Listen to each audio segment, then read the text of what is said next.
There is no holiday in America more solemn than Memorial Day. It is not a time for celebration or revelry, rather a time for remembrance of those who have served our country and given their lives while trying to protect our freedoms.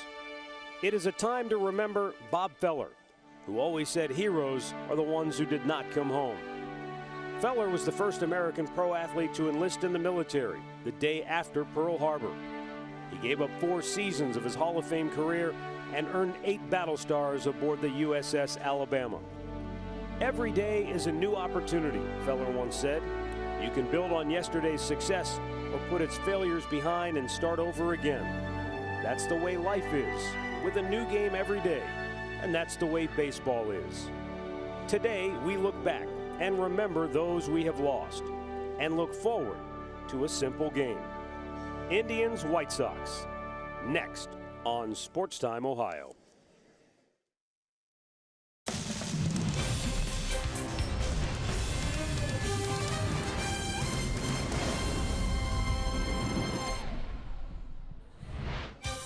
If you've ever wondered what pure, unbridled joy looks like, take a look at the reaction of Greg Allen after his first ever walk-off hit yesterday in any level of baseball.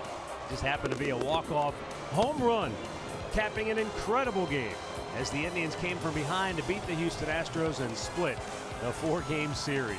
Now the Tribe welcomes in the Chicago White Sox as they begin a stretch of 23 games out of the next 25 against Central Division opponents. Hi again, everyone. Matt Underwood alongside Rick Manning. Hope you're enjoying your Memorial Day weekend, and we do hope that you'll join us in pausing at some point to remember those who have paid the ultimate sacrifice in helping to protect our very freedoms on this Memorial Day. And, you know, you look at the Indians right now, a rough series to start against Houston, but the way they finished it, incredible. And Jose Ramirez, that at-bat he had yesterday changed the whole game. That was the greatest inning the offense put together this year, in my opinion, because nobody was trying to be the hero. Everybody was fighting for their life. They put on some tremendous swings on 2-strike pitches that were out over the plate just to keep the inning going and rally back from 5 runs down. To me, everybody trusted each other, and that's why that offense came back, and it capped it off by the most unlikeliest person to hit a home run on this team was Greg Allen. What a win it was for the Tribe, and hopefully they can build from there. Yeah, Greg Allen's first home run of the year, only his second in his short time in the big leagues, and of course Yonder Alonso had a clutch home run as well because it looked like maybe they would lose it in the 13th before he came back and tied it. Just a whale of a ball game, and hopefully the Indians can build off of some of that momentum as they get into the Central Division. Adam Plutko, he beat Chicago his last time out. Now he gets the other Chicago team here today. Well, Adam was very good. He struggled with his control early into this start, but I'll tell you what, it was the bases loaded jam in the second inning he got out of where he really settled in. Never gave up his first hit until the 7th inning.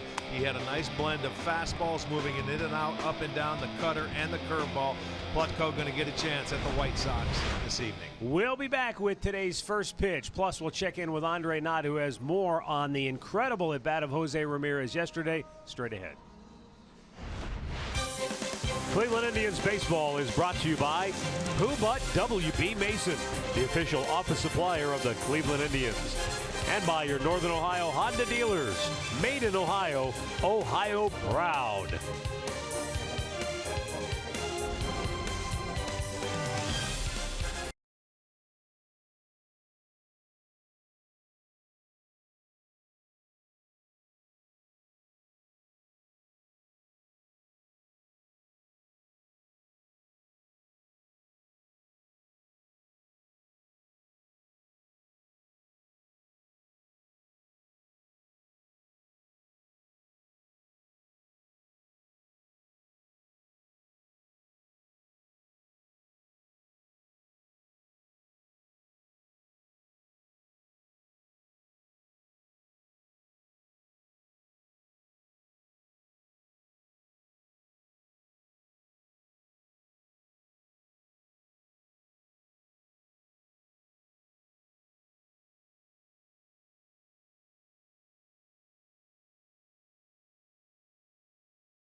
clip of the game. And so far this year, there has only been one at-bat in Major League Baseball that lasted longer than the Jose Ramirez 17-pitch battle against Ken Giles. And that was Brandon Belt of the Giants back on April 22nd. He had a 21-pitch at-bat against LA. But yesterday, this changed the game. I remember reading about Belts, but 12 foul balls from Ramirez, who was leading that inning off. And you'd want to talk about just wanting that hit. And at the point in time of this game, the way it was, 5 runs down, I'm telling you, that pumped everybody up. The fans that remained, the people, the guys in the clubhouse, it was remarkable. Down to Andre Knott with our Hear Right sounds of the game. A moment that everyone hopes that can propel the rest of the season. A motion change right after. Here's Yonder Alonso talking about what it meant to the team. I think that whole at-bat set up what this game was about, not giving up. And not giving up, man. As simple as that. You know, we got a guy who's one of our best, one of the best in the game to do it, and he's a guy that just doesn't give up at-bats, doesn't give up any pitch. And, you know, I think that at-bat in itself is describes the whole game, not giving up and taking it pitch to pitch and just going out there and executing. Well, it'll be all up to Adam Plutko this afternoon. He'll make the start on Memorial Day. Northern Ohio Honda starting pitcher, making his 3rd start. He's been very, very good in his first 2 starts, coming off a shutout for 6 innings against the Chicago Cubs in his last outing. Took a no-hitter into the 7th in that game at Wrigley Field. Yoan Moncada will lead off for the Chicago White Sox. Switch hitter. Having a tough month here in May. He'll be happy to see the calendar turn to June, hitting .213 in the month of May with 1 homer and 6 runs batted in.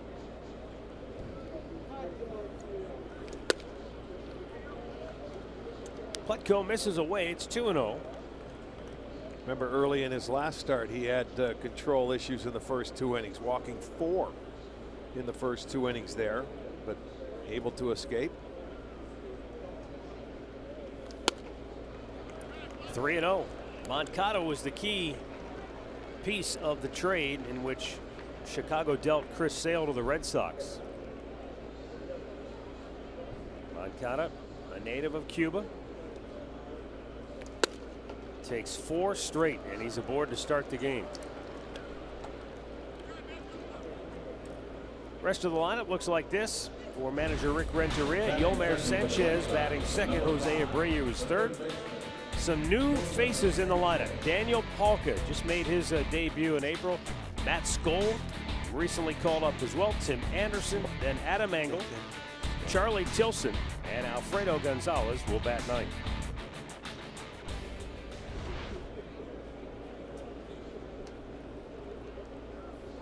Yolmer Sanchez, another switch hitter.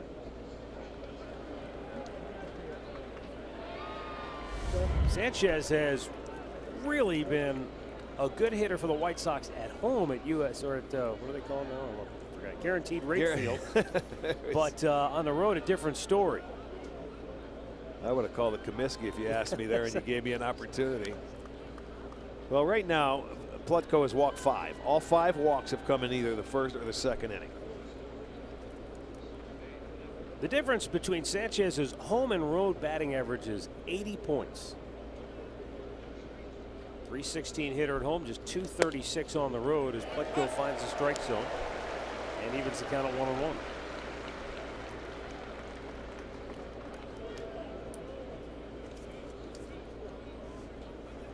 Sanchez took a long look down at third base coach Nick Capra. Darryl Boston coaching at first for the White Sox.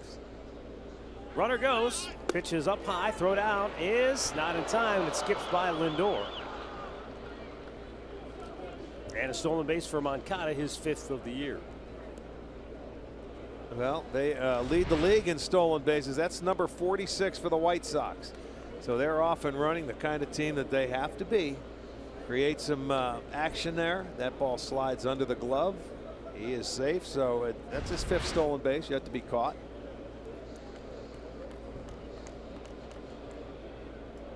And now a 2-1 count for Sanchez. He rolls it over to second. Kipnis will field it. That'll get the runner to third. 1 down. Let's check the Indians defense, brought to you by Chrysler. It'll be Brantley in left, Allen in center, Cabrera over in right. On the infield, Ramirez and Lindor on the left side, Kipnis, Alonso on the right, and it'll be Yan Gomes behind the plate. Veteran crew chief Mike Winters will call the balls and strikes. Mike McClinsky is at first, Tim Timmons at second, Rob Drake down at third.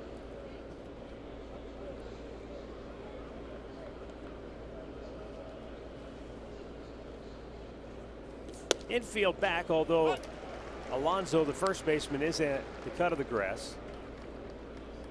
White Sox are 13th in the American League and 26th in baseball with runners in scoring position this year. The 0-1 fouled right back. But over their last 5 games, they've been much better. In those 5 games, they are 11 out of 31. Well, this is the one man we know very well in this lineup, who just continues to have year after year. Jose Abreu.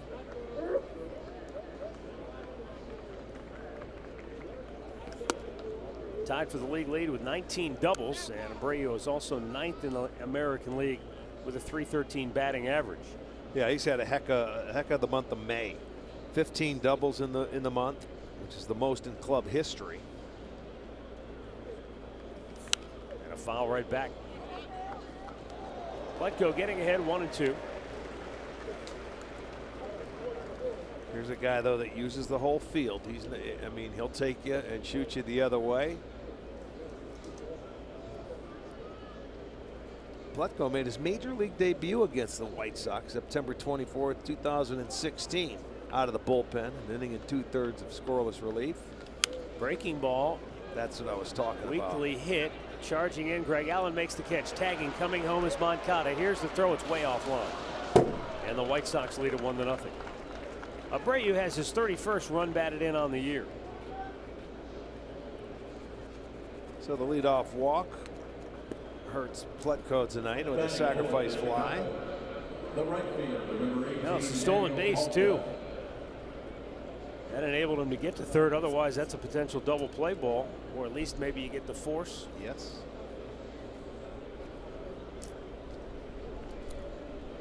Two down, bases empty. Daniel Palka at the plate.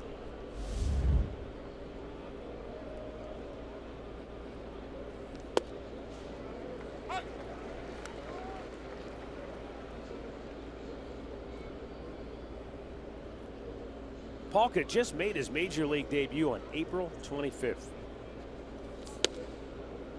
And already this is the first time we have seen him, and he's seen us, and there's a 3-man shift with Kip just playing very deep out at second base.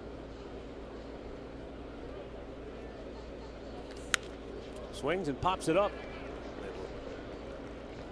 Kipnis makes the catch. The inning is over.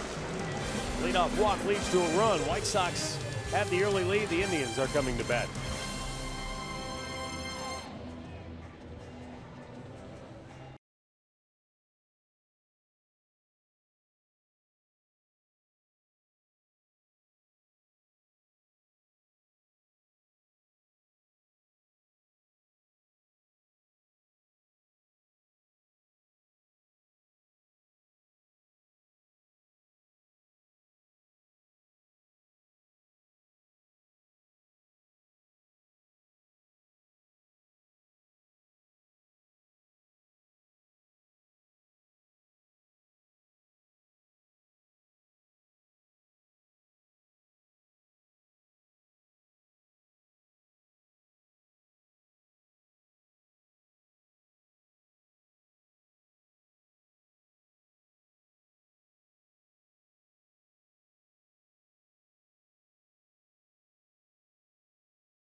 He'll be the Northern Ohio Hyundai starting pitcher for the White Sox.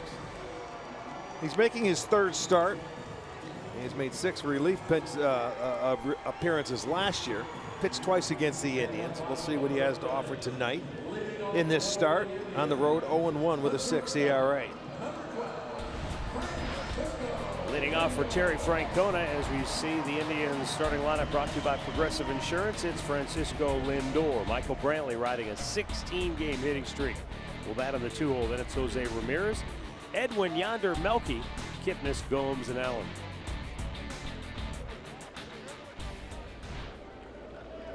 Lindor hitting .337 in the month of May with 8 homers, 17 runs batted in.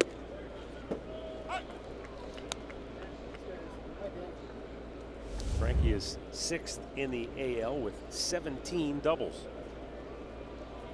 And the White Sox break out the shift. 3 on the right side of the infield. And leave the third baseman Sanchez all alone on the left side. Dylan Covey quickly gets ahead of Lindor, 0-2.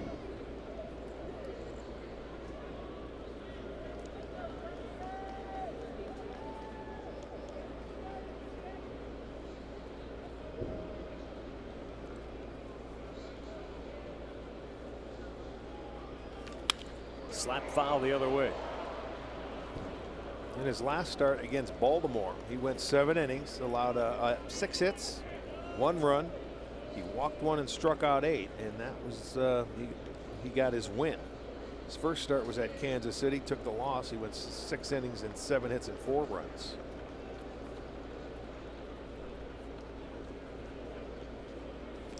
Upstairs he goes with the fastball, and Lindor is down swinging, 1 away. Check out that Sox defense. They are rated 14th in the league. They've made 35 errors. They've turned 40 double plays. It'll be Tilson, Engel, and Polka in the outfield. Now in the infield, Sanchez at third, Anderson at short, Moncada at second, Skoll is at first, Gonzalez behind the plate.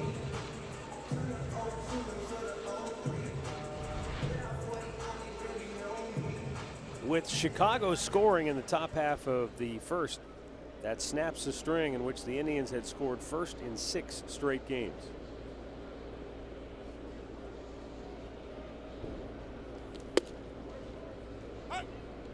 Michael Brantley looks at a fastball for strike 1.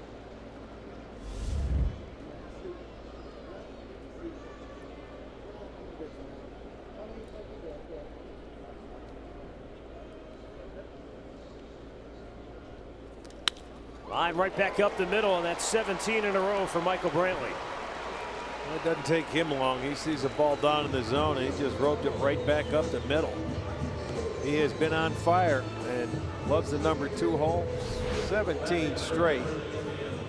And that was a pretty good pitch down and away. But Michael Brantley lines it into center field, hit number 1. Player profile brought to you by Levin Furniture. Michael Brantley with a 17-game hitting streak. And one of the top batting averages in the American League. Came in second only to Mookie Betts of Boston. And at home this year, came in batting .366. Yeah, they're scoring a lot of runs in this ballpark this year. They like it. Well, what they scoring over 6? They averaged about 4 here last year. Here's Jose Ramirez. It's one of the reasons why this offense has been humming right along at home. Sends a high fly ball to right, and Polka will make the catch. 2 down. Storylines are brought to you by Wayside Furniture. The Indians bullpen, while it did have another big inning against it yesterday, they knuckled down afterwards and pitched really well late throughout the extra innings affair. And we'll see if the Indians can take a page from that 9th inning playbook. No kidding. String together some hits. That was I'm telling you, that was a great inning where everybody was just battling for every pitch in that at bat. A lot of fight in it, and 7 hits in the inning. There was only 1 extra base hit, and everybody was a part of that inning. 3 on the left side of the infield for Edwin Encarnacion.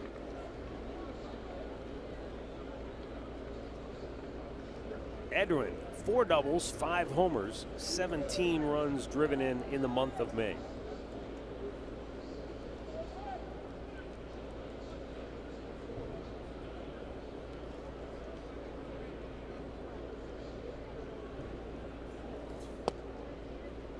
Low fastball catches the inside corner, and the count evens at 1-1.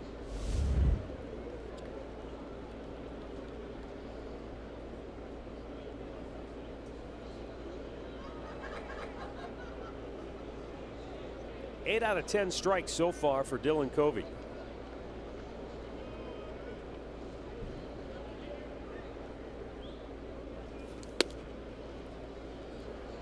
Two balls and a strike.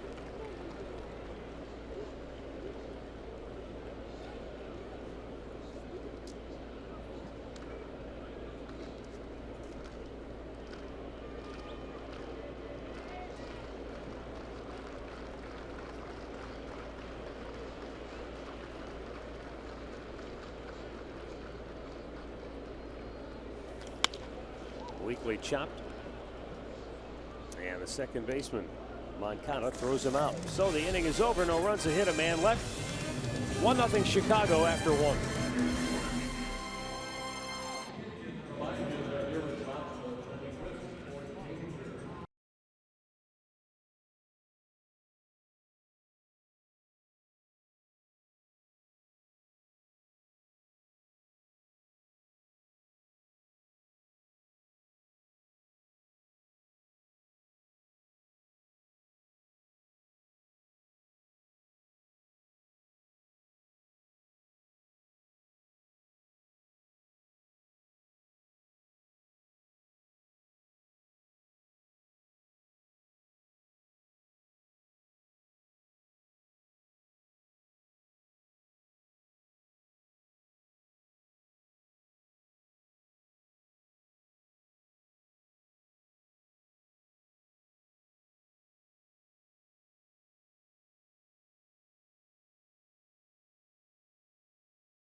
Are watching this game on AFN, the American Forces Network.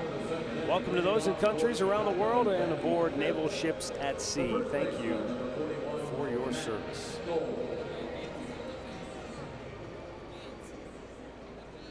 A sweltering day here in downtown Cleveland. 86 degrees at game time. Still beautiful, though. No doubt about nice it. Blue skies. We've been waiting for the warm weather. It's here. Matt Skoll leading off for Chicago and rips the first pitch he sees into right field for a base hit.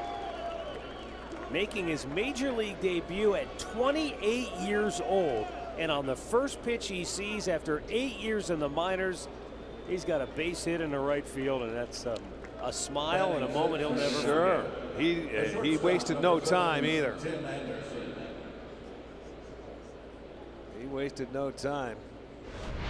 Gets that first pitch and lines it, and they were playing the shift over there, and he gets it in the hole between him, and Kipnis was very deep. So that dugout happy. Congratulations, first major league hit. They'll never forget that. Tim Anderson swings at the first pitch. Fly ball to right. Melky Cabrera, the former White Sox outfielder, making the catch just inside the line.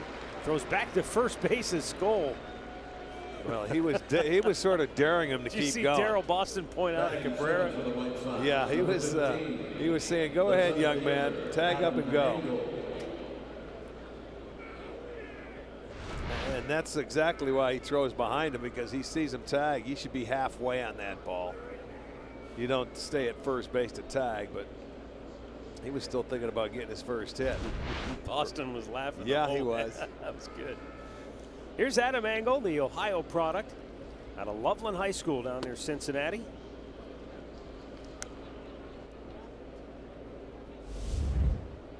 Engel's starting to pick it up a little bit. He has 14 hits in his last 14 games, including a homer on the year, 3 doubles, a triple. He has 8 stolen bases as well. Very good wheels, and his defense is pretty good in center field, Matt, but we witnessed him last year. He's got a ways to go offensively.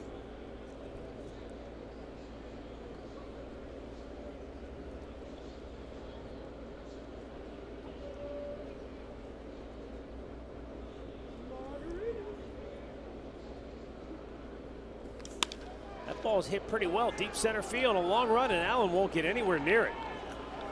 One hops the wall, Skoll rounding third. He's headed home. He's going to score, and look at Engel fly into third easily with an RBI triple, and it's 2-0 Chicago. Yeah, he has some very good speed, and he smoked that ball to center field. He ends up throwing him down in the strike zone.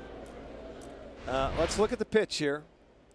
On pitch tracks, it's right there down, but it's right down the middle, and he took advantage of it. And he was trying to catch Skoll all the way around the bags, and he was coming pretty close. They really had no throw at third base. That'll be his second triple. So they add on and make it a 2-0 ball game.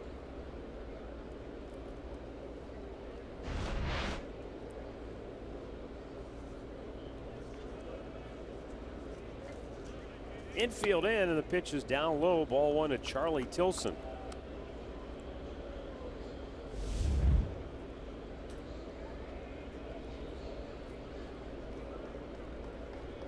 Infield for the Indians will play in with 1 out. The 1-0. Tilson squares. Here's the squeeze. He pulls it foul on the bunt attempt. Well, they had it. If you put the ball on the ground, it would have been successful. Ball was in the air a long time. Yeah. He tried to take it with him, and on a squeeze play, and this is a suicide squeeze. He tried to pull it to the right. You just got to get the ball on the ground. He made a mistake of popping it up, and he's lucky it wasn't caught, because it could have been a double play. But the key there, when your manager puts it on, you want to get it on the ground. Even if you bunt it back to the pitcher, it's the element of surprise there.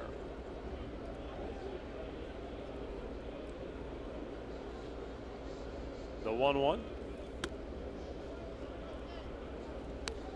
Kind of interesting that they would pitch out, because, as you said, it's the element of surprise. It would be rare that they would try it 2 times in a row. Yeah, fair. Well, nowadays it's rare to see it, let alone twice in a row.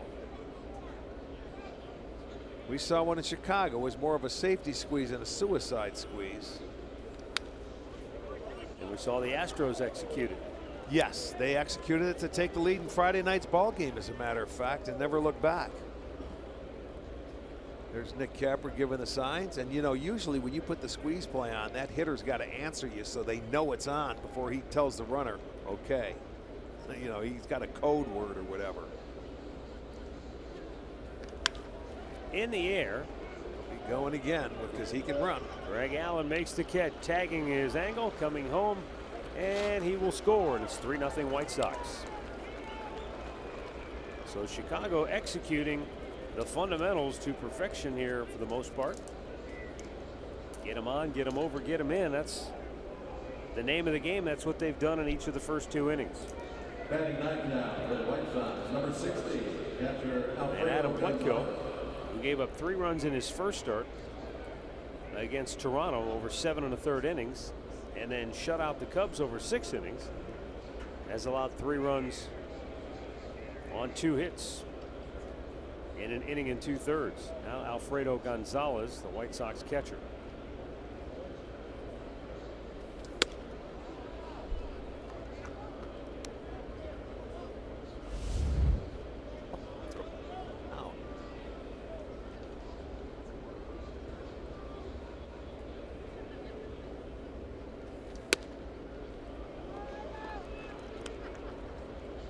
2 balls, no strikes. Well, again, a little search for command here early with Adam. He's throwing 28 pitches, 13 balls, 15 strikes. Alfredo Gonzalez, a weak tapper, back to the mound. That'll end the inning, but Chicago scores 2 here in the second and now lead it 3-0.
Your subscription includes MLB At Bat Premium, allowing you to watch live baseball on all your favorite supported devices.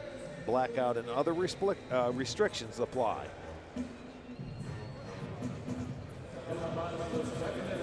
For the Indians here in the second inning, Yonder Alonso, Melky Cabrera, and Jason Kipnis due up.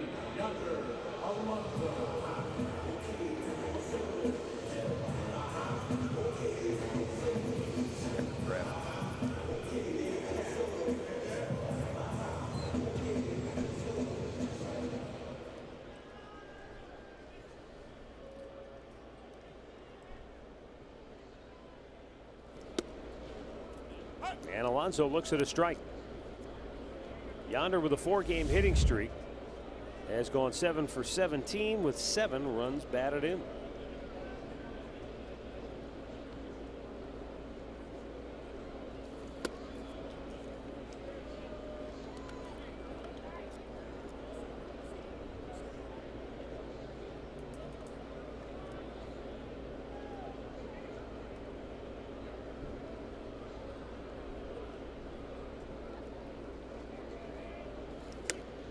In off the plate.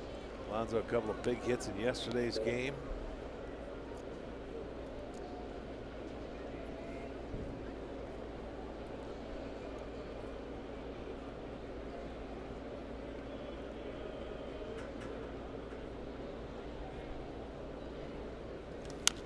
Pulls that foul. And the count 2-2.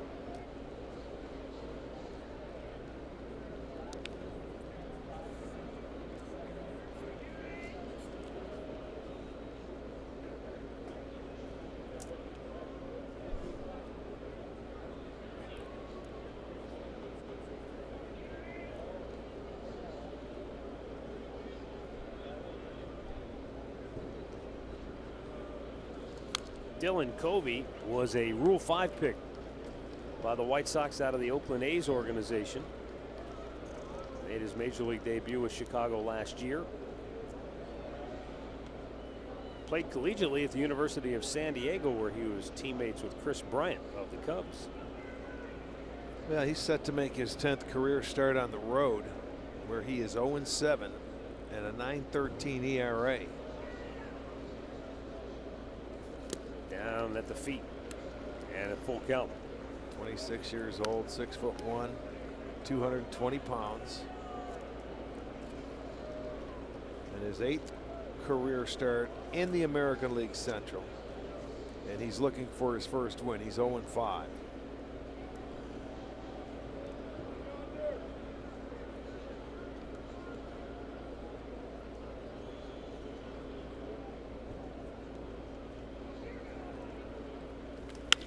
Alonso scorches it, but it's fouled.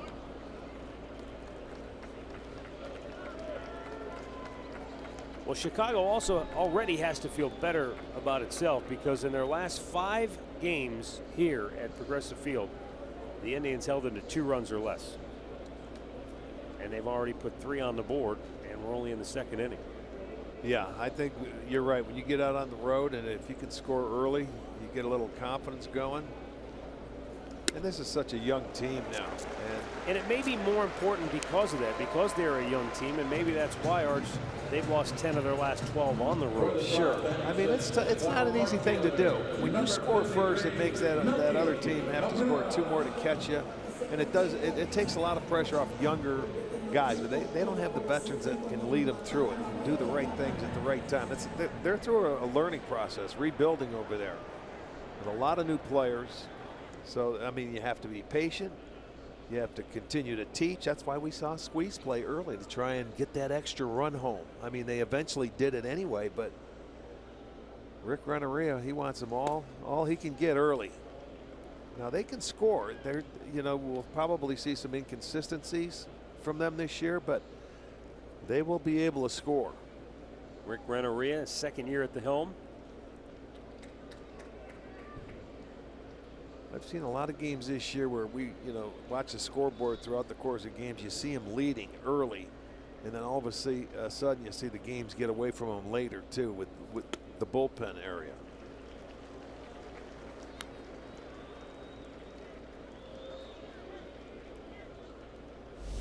Right now the count 2-0 for Melky Cabrera.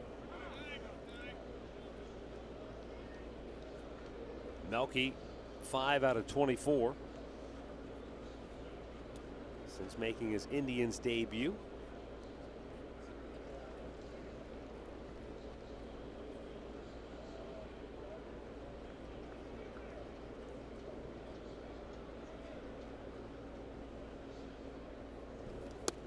Down low, 3-0. Jason Kipnis waits on deck.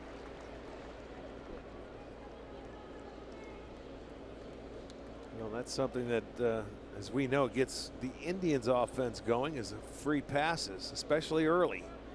Walk a leadoff hitter. Now he's 3-0 to Cabrera. Well, he was 8 out of 10 or 9 out of 11 first, throwing strikes to start the game. But now you look up there and he's getting closer to 50-50. 14 strikes, 10 balls.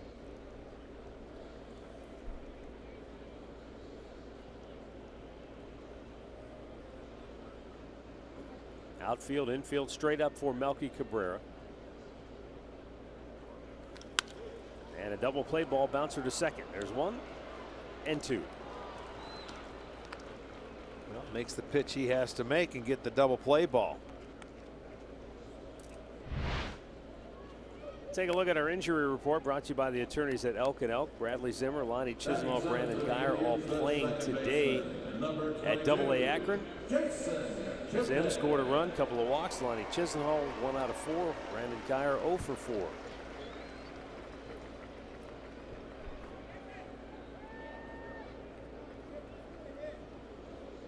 I saw left-handed pitcher Ryan Merritt before today's ball game. We saw him throwing yesterday before the game, and he told me he is literally chomping at the bit, getting ready to go out on a rehab assignment. Can't wait to just get out and start pitching. Well, I don't blame him. He's been down since spring training. 3 on the right side of the infield for Jason Kipnis, who looks at a pitch down low, and it's 2-0. As you guys talk about Ryan Merritt, also Andrew Miller was out throwing today. Now there's no timetable on his return as he's dealing with that knee injury, but Tito said they're going to keep him going and keep him throwing because they don't want his arm to fall behind, but right now there's no timetable when Andrew Miller will be able to return. The line in the 2-0, and it's in off the plate. I don't think there's any question you've got to get Andrew Miller healed, or at least as close to get that knee healthy, because you don't want to have to keep going back and forth. Well, that's what'll happen if you try and bring him back too early, and they did the first time. But you know, I don't know, because of the way the bullpen was pitching, he probably felt he wanted to get back, and everybody wanted him back, but it didn't work. Well, you're right. When next time he comes back, hopefully he's going to be back for good and healthy. 3-1. Pulls that foul. Full count. Jason Kipnis has hit in 3 straight games, and he's reached base safely in 16 games via the hit or a walk.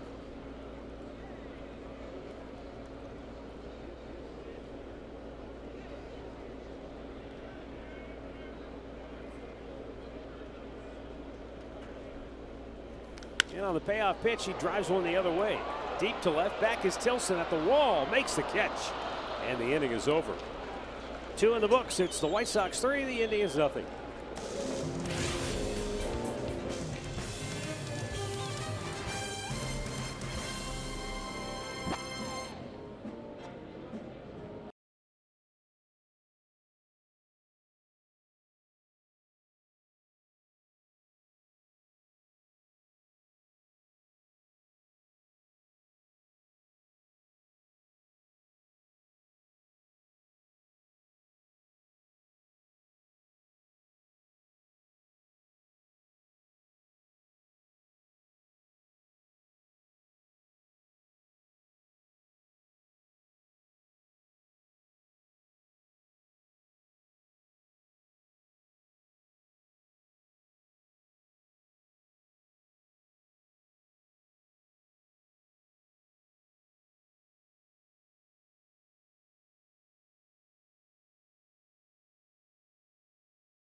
It's the Milwaukee Brewers who are coming in just for the 2 games. 10,000 fans will receive an Indians duffel bag courtesy of Shears. That'll take place Tuesday night.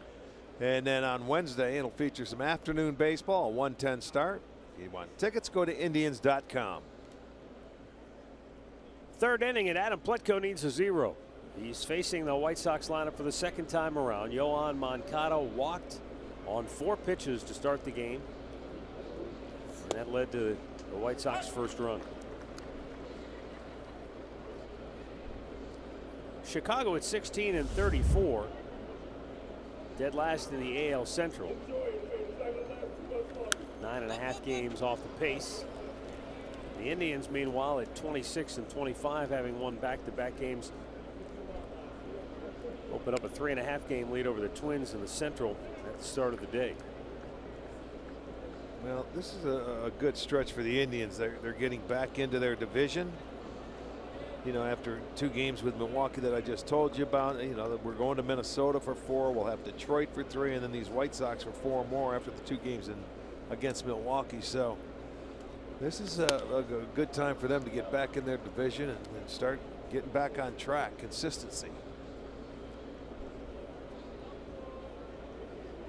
You won't get baseball players, in particular managers or even general managers, to commit to saying any one game or any one series or one stretch is more important than another.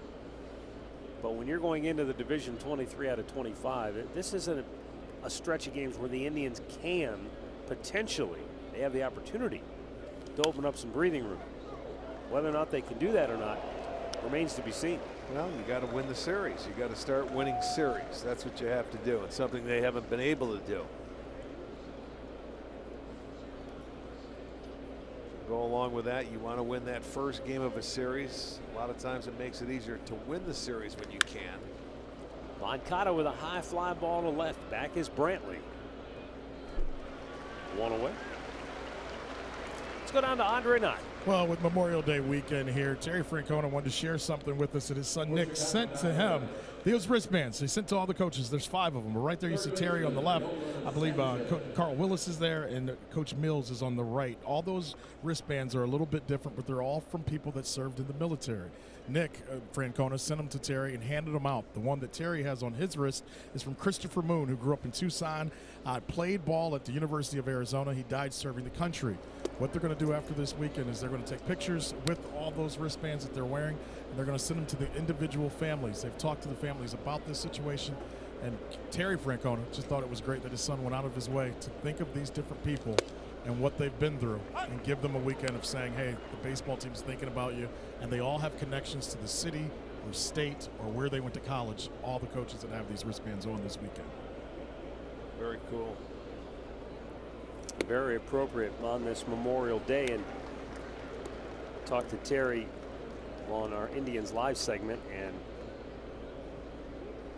he has for years had a program called Friends of Francona where he has various military personnel, and some of them are first responders that come to the game on his tab.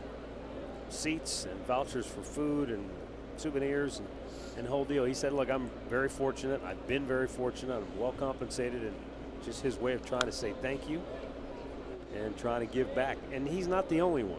I mean, there are a number of players on this ball club that give back to their communities in various ways, but on this particular day we focus in on the guys in particular who give back to the armed forces. Ground ball to third, backhanded by Jose Ramirez, and he'll throw out Yomar Sanchez for out number 2. Corey Kluber and his wife Amanda, they're very involved. Corey told me they've spent time at the Veterans Hospital, and they've hosted military personnel from the VA hospital. And he said it's interesting when you talk to these guys, and many of them are in a group. Some of them suffer from post-traumatic stress disorder. And he said it's interesting though when you start to talk to them. He said, you're thinking about these guys are military. Some of them have been in war action. Right. And he said, but we found common ground. And he said that the common ground was the routine. Baseball players are very regimented in that routine every day. And he said, I found in talking to these guys, they're very much the same way. That routine is something that's very important to them, and is something that in a very small way helps them to try to readjust when they come back and get back into civilian life. But it's a long road to go for some of them.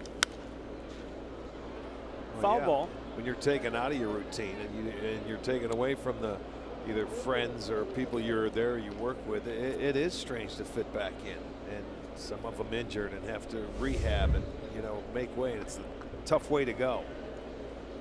And unfortunately, some of our soldiers have seen and been a part of things that nobody should ever have to. Exactly, especially when you're serving your country. Pitch is low and away, 2 balls and a strike.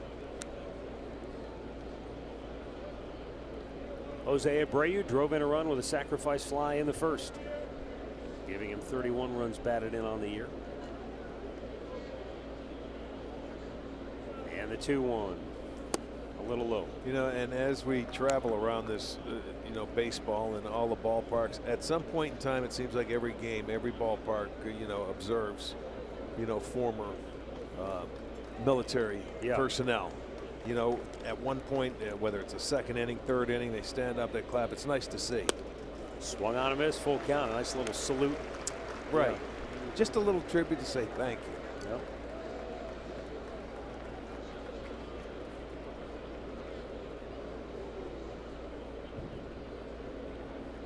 Indians play Abreu straight up. And on the 3-2 pitch, Adam Pletko strikes him out. And his best inning so far, it's a 1-2-3 third for Pletko. Now we'll see if the Indians can get the bats rolling down 3-0 early.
Indians Cavs, whatever it takes t-shirt. You can purchase tickets for tomorrow's game against the White Sox in the upper box or upper reserve at Indians.com/Cavs tickets, and you can get your shirt. Supplies are limited and they will go quickly, so go get them. Go get the tickets. And congratulations to the Cavs for winning Game 7. 4 more wins. Yes, indeed. And they'll begin Thursday night, the NBA Finals. Yes, good luck. I know I watched it last night. They'll start on the road no matter what, right? Yes, that's open in the Western Conference, the champions, yes. And that'll be tonight, Game 7, Rockets Warriors. In Houston, correct. Jan Gomes with a hit in 15 of his last 20 games. Leads off the home half of the third. Ball and a strike.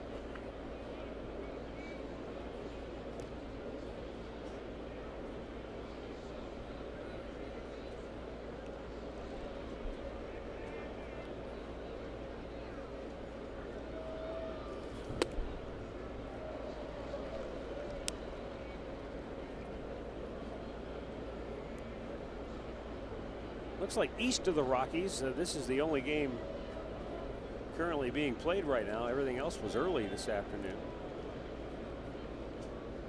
Games on the West Coast are underway. Ground ball to short. Gomes is retired, 1 down.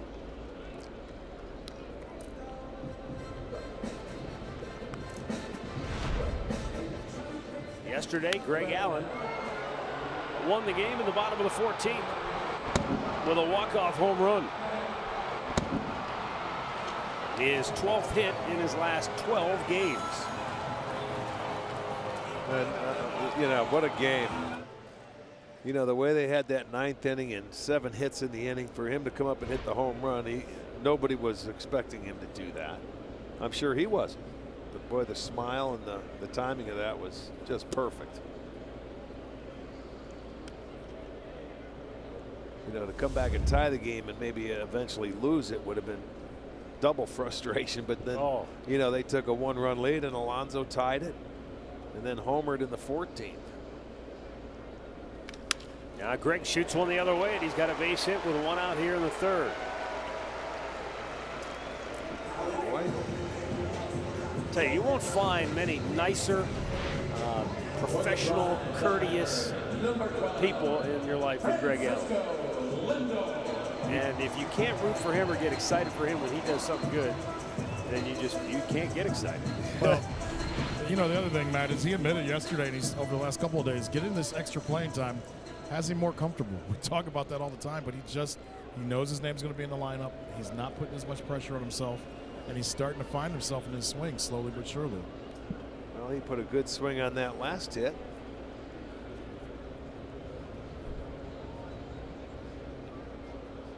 Not running. And Lindor swings and lost the grip He of the bat did again. that yesterday in his first at bat with his bottom hand. We saw Encarnacion throw it twice. Lindor, you know, ended up holding on to his bat but lost the bottom hand. He goes to the birthday boy, Sam Hines, for a little extra stickum. Indians bat boy Sam Hines celebrating his 21st birthday. Happy birthday, Sam. I understand many of the local establishments have stocked up on extra reserves just for tonight. Sam on your right. 0-1 pitch coming up to Lindor. In the dirt, almost hit him on the foot. He just barely got out of the way of that.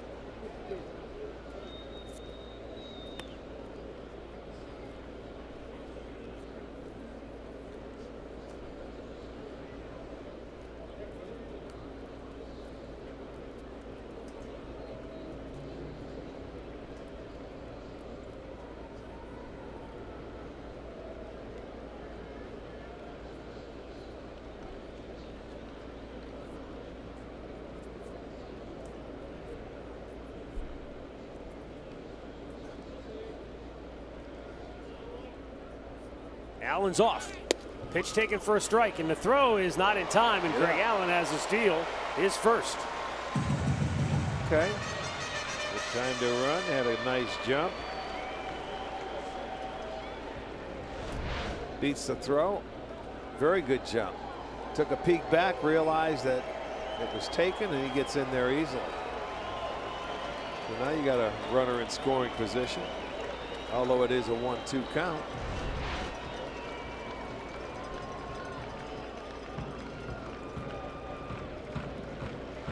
See if Lindor can take a page from yesterday. He was down on the count with 2 strikes. Slapped the pitch away in the left field. They go inside, and it's off the plate, 2-2.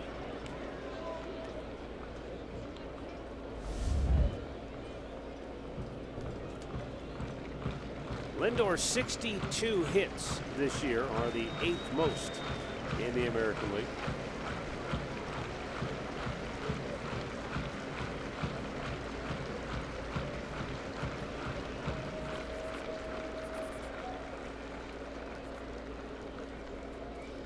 Gets away, and down to third base goes Greg Allen.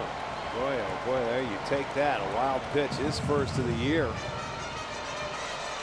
Gets away from Gonzalez behind the plate, and now Allen can scoot to third base. He went down to try and block it. It just went off his chest protector and ricocheted too far to the right. You talk about Lindor. Lindor has had a great month of May. If you take away that Houston, you know, the 7 games we had to play against Houston, they shut him down. Yeah, they had his number.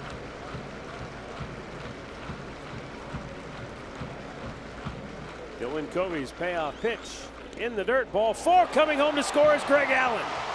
The Indians get on the board. Lindor hits first, and he'll hold there as the catcher Gonzalez finally got to the ball. But a couple of wild ones here in the third to get the Indians on the board. A gift run right there after the stolen base. A wild pitch and then another wild pitch. Watch the backhand attempt. That time he didn't move his body. He just went for the backhanded attempt. It goes off his glove. And boy, thank you very much, the Indians would say, for that run right there. They're on the board. It's now a 3-1 game. And his second walk in the game. So the Indians able to plate a run without needing a hit. And they've been very good at that in the month of May. as Michael Brantley stands in, singled his first time up. There are only 2 teams in Major League Baseball, says Tom Boschenik, who have hit better than 300 this month with runners in scoring position. The Cleveland Indians and Atlanta Braves. the Minnesota Twins. Okay. Can you believe that? Because the Twins haven't exactly been lighting the world on fire. No, they have not. They lost 4 in a row heading into tonight's game against Kansas City. That's the one thing that the Tribe could not do in the month of April. But they've turned it around. Brantley tries to shoot one up the middle. This time it's cut off by Anderson and an easy inning-ending double play. Indians get on the board. We've played 3. It's Chicago 3, Cleveland 1.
Hats off for heroes. For each post, T-Mobile will donate $1 to support veterans.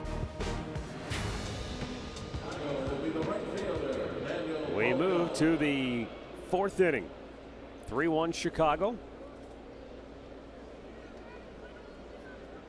Daniel Palka, Matt Skoll, Tim Anderson due up for Chicago.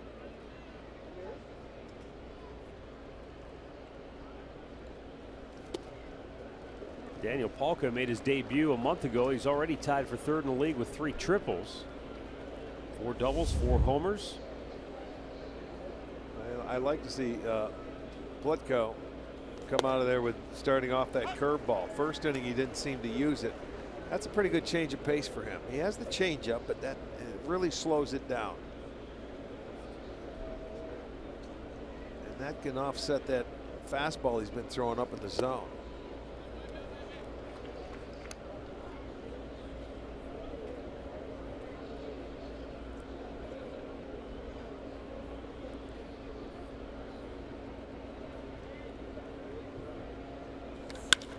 Hard hit ball into right field. And Daniel Palka has the White Sox 3rd hit of the afternoon. Time for a game break without Pawlowski. All right, Matt, Rick, Houston and New York. Doesn't matter where Jose Altuve hits, he just keeps hitting. He's now 11 for his last 19. 4th home run of the year today. Astros an easy winner, 5-1 over New York.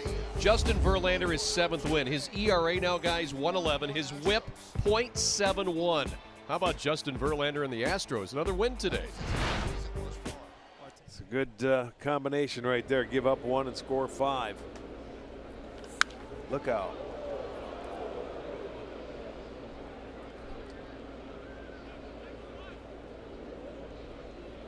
Matt Skoll, his first major league hit on the first pitch he saw in the 2nd inning. And he gets after the first pitch here in the 4th. He's one of those Bible hitters. Thou shalt not pass. He's swinging at everything thrown. 2 pitches, 2 swings. Runner goes, pitches up high, throw down by Gomes in plenty of time, and they got him. Hawker retired. 1 down. Well, that's the great pitch to throw on. It was a high fastball that Skoll took, and it was a good pitch to throw on, and then Gomes needed this. It was nice. He didn't have to rush. He knew he had a jump, but not too good of a jump. So Gomes throws him out.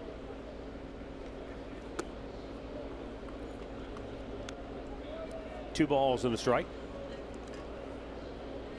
Matt Skoll, a native of Woodstock, Georgia. Played at Georgia Tech in college and hit 47 homers in his 3-year career there. These are big numbers for college, aren't they? 47. Well, I guess if you average it out over 3 years, 15, roughly 17. Yeah, not bad. Still pretty good. Real good. Oh my, that is crushed and way out of here. I know why he hit 47. Yes, indeed. So Matt Skoll with a solo shot restores the White Sox 4-run cushion. A 3-run cushion. It's 4-1. That's the 6th home run of the. I'm sorry, he had 5 home runs at AAA this year, did Skoll. His first big league home run. So what a day he's having. He's got his first major league hit, now his first major league home run. And RBI. Silent treatment coming? Yes, I think so. No, the coaches won't, but the players will. Look at. Nobody say a word. He's smiling. He's happy. Nobody else is. High pop up right near the dugout of the White Sox, but Gomes can't get to it.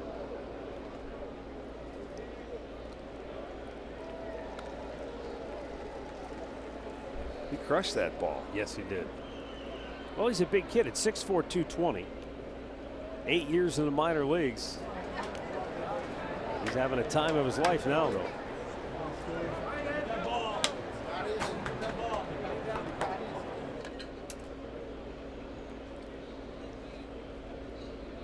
So they get that run right back that they gave up to the Indians back in the bottom half of the 3rd.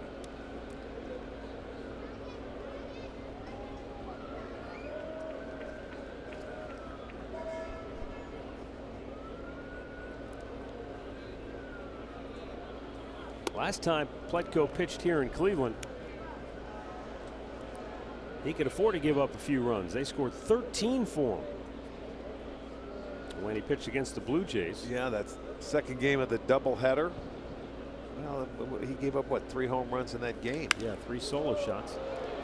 Here's another long fly ball, and that's going to leave the yard. Tim Anderson with his 11th home run of the year. And it's 5-1 Chicago.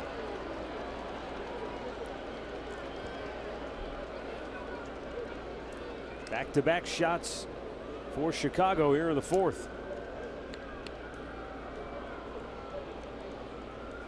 Anderson, that's his 11th. So he has 11 homers, and also he has 11 stolen bases to go with him. Anderson taking it the other way. Let that ball track deep, but that ball was down the middle of the plate. And you can see it's warm, it's carrying well. He put a good swing on it, hit it hard. That makes it 5-1.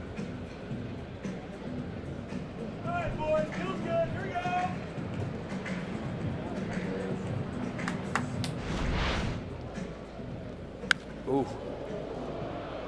That's belt high fastball that he turned on Skoll. That was his first dinger.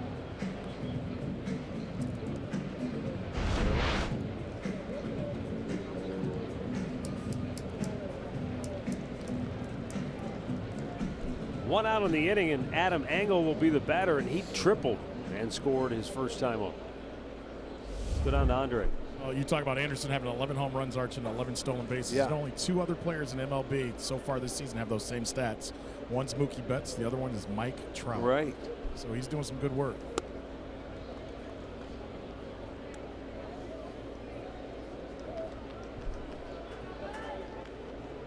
Second time this year, the White Sox have hit back-to-back homers in a game. The first time was 2 months ago, March 29th.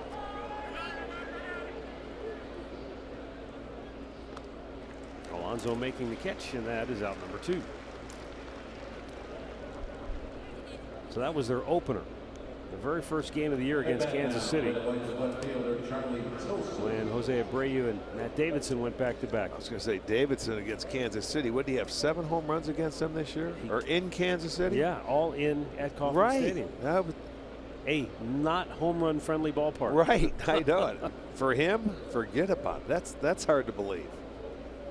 For him, it's a bandbox. Yeah, he just went on the disabled list. He has good power too. We witnessed that last year.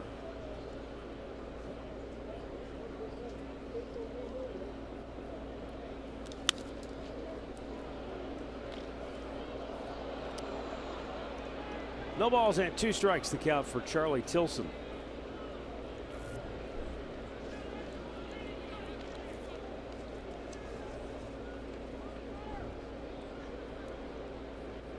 Tilson made his major league debut a couple of years ago in August, but hasn't had a lot of big league experience.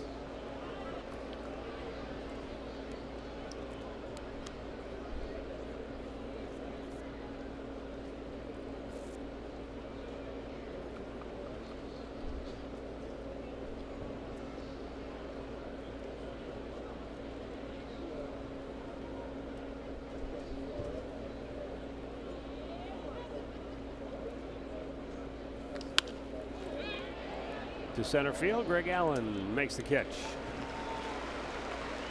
Back-to-back jacks for Chicago here in the 4th, and they now lead it 5-1.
Fourth in homers, 6th in runs batted in.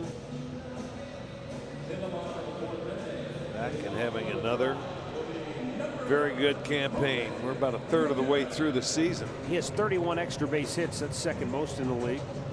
And he's also tied for 5th with 30 walks. Yeah. So it's almost like he's learning to trust those hitters around him. If they don't pitch to him, he knows. Yes, he's not expanding that zone. That's called experience, where you take what's given. Boy, if they pitch to him, though, he does some damage. And we're about a third of the way through the season. He's back on track again. We have another one of those years. Our friends from StatCast shared this one with us. Before yesterday, Jose Ramirez was 1 for 17 this year against pitches that were 95 miles an hour or above. 1 for 17. That first inning home run off Garrett Cole was 97.4, and he crushed that for a home run. And the double off Giles in the 9th was 98.8 miles an hour. That was the 17th pitch. Well, could have been a little motivation. I told you guys yesterday it was Mother's Day in Dominican. Jose told us after the game, told me that he had talked to his mom in the morning, and she said she only wanted 2 things. a home run and for him to bring home a win. He said he had to do both, otherwise he didn't want to make her unhappy. Well, I'll tell you what, he tried to do his part because he got that inning started the ninth, and he got it started, and everybody else followed suit. And he tried to win it, but they dove and made a great catch, or he would have won the game. You guys were talking about Altuve earlier, and hit another big hit today in New York. Oh, up the middle, low bridged him. Oh, man. And Ramirez has a leadoff single for the Indians here in the fourth. But Terry Francona, he said, look, they're not the same player. We're talking about Jose Ramirez and Jose Altuve. He said, but the thing about them is they get the bat to the ball, no matter what pitch it is, no matter where the pitch is at, no matter what the speed is. They know how to get the barrel of the bat to the ball. He goes, there's only a special few that swing the bat like these two Jose's that we've watched over the weekend. Totally agree. Ramirez the switch hitter and Altuve just a right-handed hitter, but it's so true. Well, now Edwin Encarnacion, who grounded out his only time up.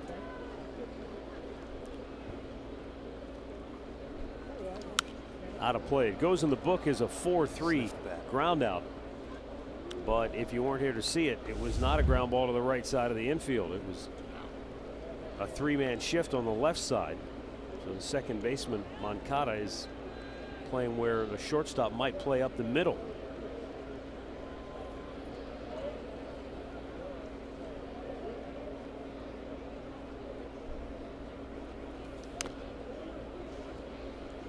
Oh, and 2 the count.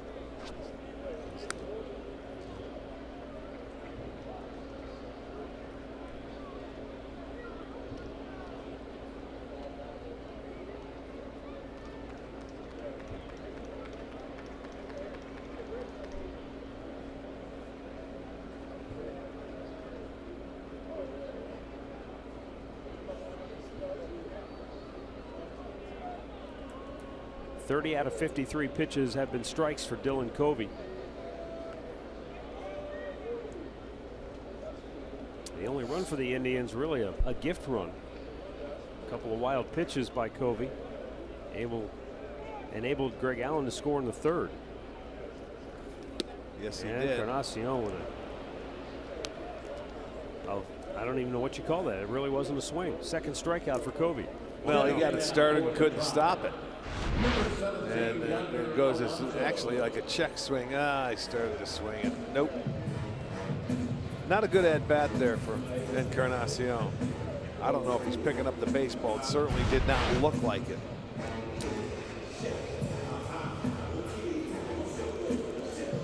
That'll bring up Yonder Alonso, who walked in the second.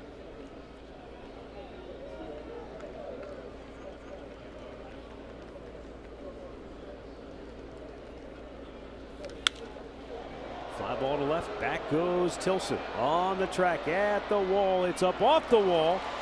He'll throw toward third. That's going to enable Alonso to get the second. And so the Indians have runners at second and third with one out on a ball that hit the lip on the cutout where the out-of-town scoreboard is built into that left field wall, and it kind of popped straight up in the air. Well, the ball carrying today. He got underneath that ball, and Tilson goes back. He thought he had a chance, and that was only about, I'd say, 9 feet above where that cut is. And it just bounces straight up, but when he comes in, throwing it to his cutoff man, that enabled Alonso to get to second base. But you have to play that way. A double off the wall, you got to assume the guy from first, if he was off and running, might be trying to score. Now Melky Cabrera grounded into a double play his first time up. Fouls this pitch out of play.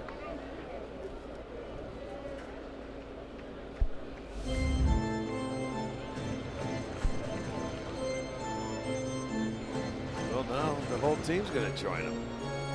Catcher was going to go talk, and then in comes Sanchez, and then Anderson comes in, and well, once one guy goes, it's a full-blown meeting. You might as well all go because it's going to count as a trip. I don't know what they're going to tell him, though. I can see the catcher, unless they're changing the signs.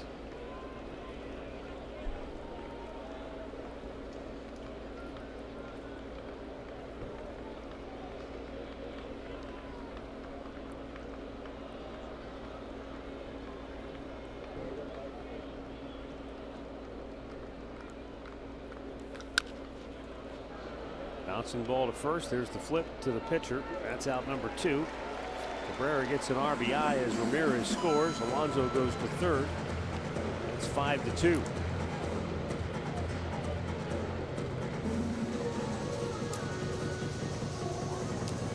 That'll bring up Jason Kipnis. See if he can get himself a 2-out base hit.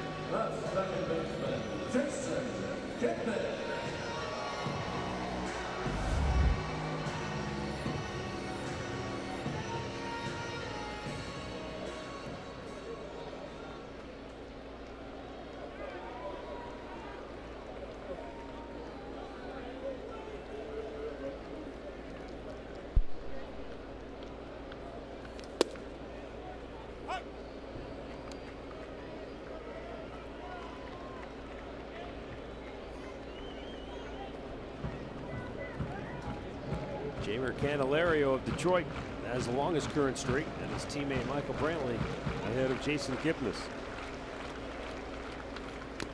Foul back, and it's 0-2.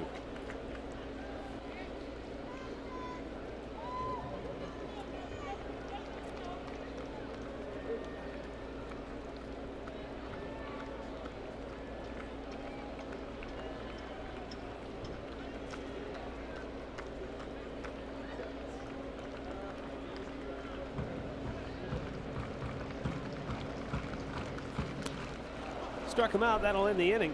And the Indians are able to get one on the board. They trail at 5-2 through 4.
...2018 Kia Sorento, the perfect getaway vehicle. Visit KiaDealers.com to learn more. Buy Levin Furniture. For the best deals on furniture and mattresses, shop Levin's. And buy your Chevy Network dealers. Visit ClickChevy.com. Chevrolet, find new roads.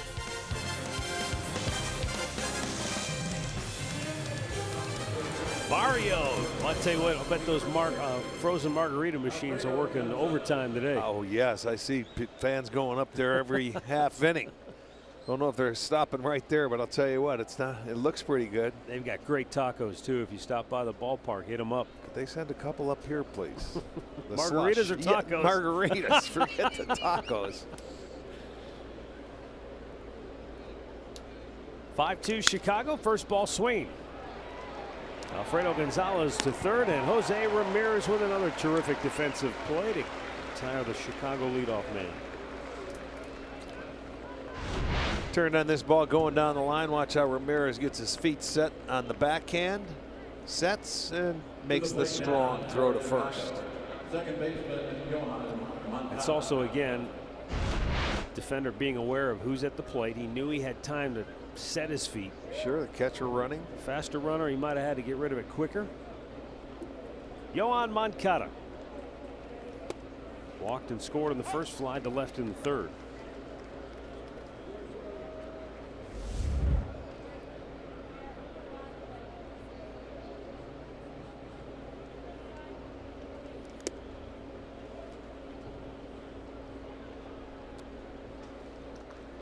Adam Plitko, 41 out of 69 pitches have been strikes there this afternoon.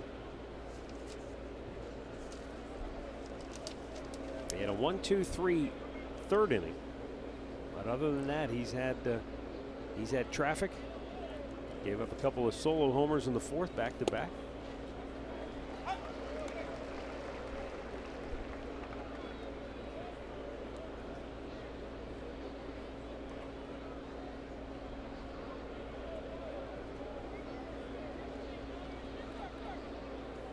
Swung on and missed.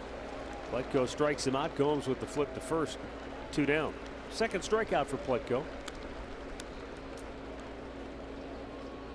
Tune in tomorrow after Indians Live for the Tribe Report presented by GMC. Al Pulaski and Jensen Lewis will go over the central storylines and plays of the week.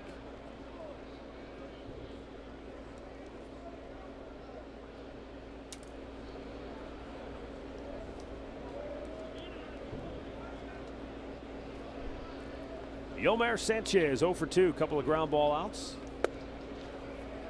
Takes a strike.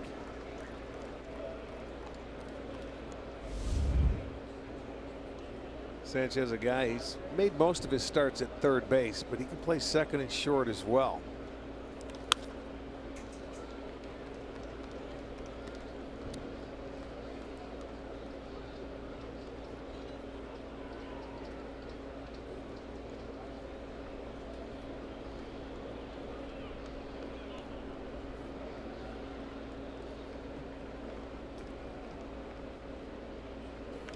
Oh, he just reached out and tapped it by Ramirez. And he's got a 2-out single to keep the inning alive. Well, that's what you can do to a pitch. It's elevated a little bit and it's out over the plate. He did not try to do a whole lot with it. And just watch, he just slaps it the other way. See, very little leg action trying to turn on the ball. That ball was up and he just, boom, stay right there. It's almost like playing pepper. Sure. For kids that don't know how to play pepper, you know, you just throw the ball and you hit it where it's pitched and you hit it to 2 or 3 or 4 different guys. He just slapped that ball the other way and got himself a base hit. Jose Abreu drove in a run with a sac fly in the first. Action in the Cleveland bullpen.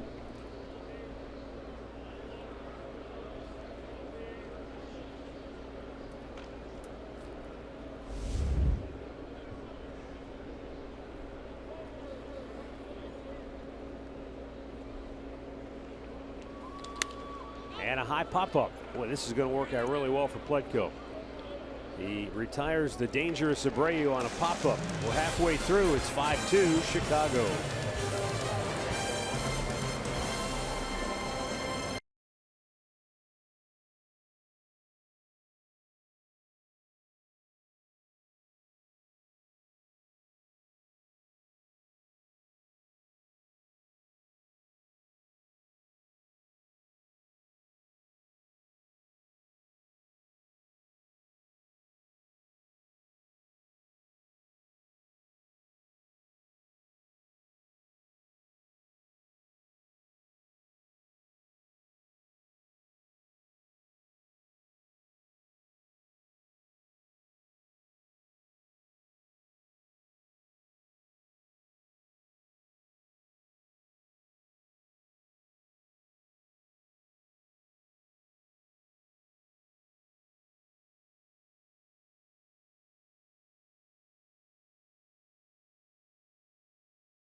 Bottom part of the order, Jan Gomes, Greg Allen, then Francisco Lindor. Matt Underwood, Rick Manning, and Andre Knott with you here today. You know, Matty, you and I think we both remember the game Pepper, but for those that don't remember the game Pepper and playing it, whether it be in your backyard or at a ballpark, Arch, I got to ask you, what happened to the game Pepper? I remember growing up, and at Shea Stadium, it used to say no Pepper games in the background. Yeah. What happened to it? It's funny you ask, because Matt and I were just talking about it. We used to play Pepper, and even when, you know, down in the spring training and stuff, you'd make everybody play Pepper, man. It'd give you bat control, and you'd play with 5 or 6 guys. They get out, you throw the ball, and you keep playing Pepper. They don't let you do it now because they don't want you to mess the field up. I don't know if it's a groundkeepers or what. But when they say no Pepper games, you used to do that religiously. The ball clubs did when they go out and take the field before batting practice to get loose. And now, for whatever reason, they don't let you do it. You may, you know, maybe mess up their grass. You may get a few blades out of whack. Of course it does. Well, you know what? If the players wanted to do it and the manager let them do it, I guarantee there'd be Pepper games going. Go in the outfield. Who cares where you play? But it gives you better back control. That's what that swing of Sanchez reminded me of, playing Pepper. You see, he didn't use his legs or anything. Right. It was a fastball, and he just slapped it the other way, and that was just like playing Pepper. And for kids that are maybe, I don't know, in the 20s or lower, yeah, the game of Pepper was like hacky sack. Matt, wouldn't that kind of equal the same thing? Dear Lord. I know what you're talking about. They used to start playing that too. The flip. That's like, no, hacky slap to me is more like flip. The game of flip. Yeah. Yeah, with a baseball. But what Pepper does, it gives you bat control. So for fans, young kids especially, that maybe have never played it or heard of it, you'd have one guy with a bat and then 4 guys. 4, 5, 6, whatever. Maybe, you know what, 10 feet away? Yeah, 10, 15 feet. One ball, they throw it and they try and get you. And if you swung and missed or something like that, the next guy would come up and hit. But you know what, guys? A young kid, Google it. You'll see. I'm not going to explain it. Google it. Oh, you flipped it on. Oh, the catcher Gonzalez cannot come up with it, and he gives his counterpart Gomes new life. Andre, you don't remember. Google it. I remember. That's why I asked. I'm telling you. I know it. I'm kidding. What I remember about it was you choke up on the bat when you play Pepper. Sure, you don't have it down there. You're not trying to hit a homer. No, you're just trying to play Pepper. You're right. Yeah. Analytics don't want it. I don't care what analytics wants. That's the game of Pepper. How did it get its name? Good question. Kind of like a hot pepper? Yeah, just get it, throw it, hot potato, quick. boom, Hot boom, potato, boom, boom. You just keep it going. You know what? It's a warm-up drill is all it is. Bounce to third. Anderson from the outfield grass. And he can't come up with it at first. Skoll unable to secure the ball, and Gomes is aboard to start the home half of the 5th. We'll see if that gives the Indians maybe a little spark. See how this is scored. I couldn't tell if Skoll just didn't catch it or if I think it was a short hop. He's deep in the hole, and yeah, you're right. Is it a short hop? Yeah, it did. Okay, you know, that's where you want to help out your player, but you do not. So that'll go as an error. Did they give the catcher an error for dropping that ball and that an error? Okay, so there's going to be 2 errors on that one hitter. So there's a situation to give you a base runner, see if they can take advantage of it. Greg Allen singled through the left side of the infield and scored the Indians' first run in the 3rd. Slowly turned as if to bunt, but took the pitch for ball 1.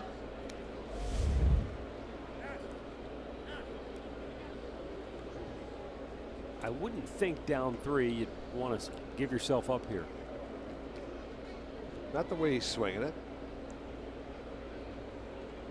But he's got the third baseman pulled in, Sanchez. Maybe he can slap it right by him. Why not? Why not? You see the way he went the other way that last time up with a fastball in. They're just trying to throw it in a little bit more in this at bat. Look at, no need to bunt here. He's got some confidence flowing right now. He's feeling good about himself.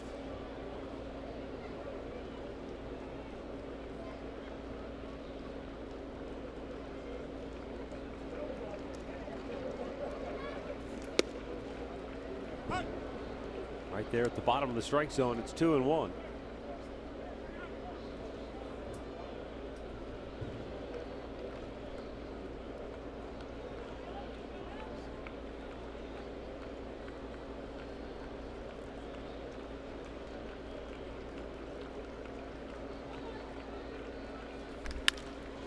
double play ball, perhaps. Anderson steps on the bag, throws to first, and Greg Allen beats it out. Well, a mistake made right there. He had a chance to turn a double play, but he wanted to take it by himself, and he was just a little too far away from the bag, and with the speed of Allen, he beats it out. He gets the first out, and Sanchez was right there. Look at, he was just too far away. He felt he had a better chance of turning the double play than flipping it. So I don't know. That's another break. Indians yet to cash in. See if Lindor can turn that around here. He struck out in the first, walked in the third.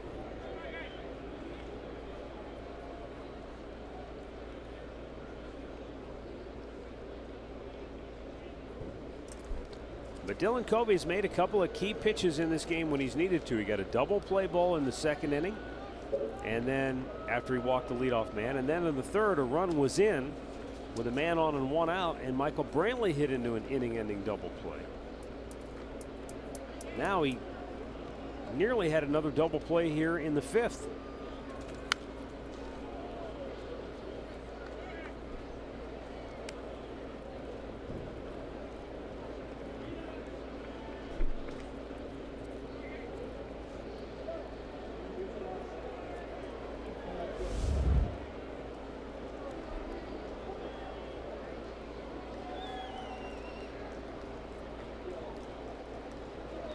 White Sox outfield pulled around toward right, playing Lindor as a pull hitter.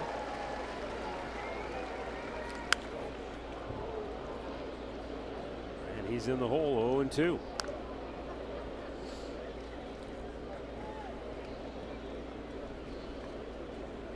Astros bounce back today after the loss here in Cleveland, beat the Yankees in New York 5-1.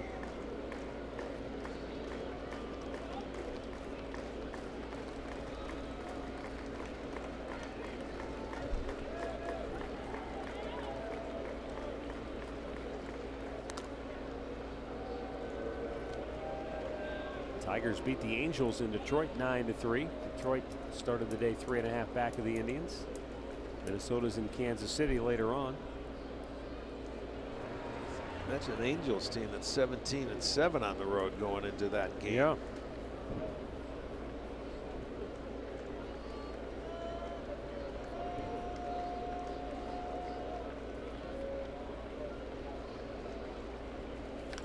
Lindor scalds one right up the middle, and Greg Allen stops at second. How about that for an 0-2 pitch, man? He stayed right on it. He got a little too much of the plate, and Lindor says thank you very much. It's a line drive right back up the middle. There's an 0-2 pitch that, I mean, that's right there.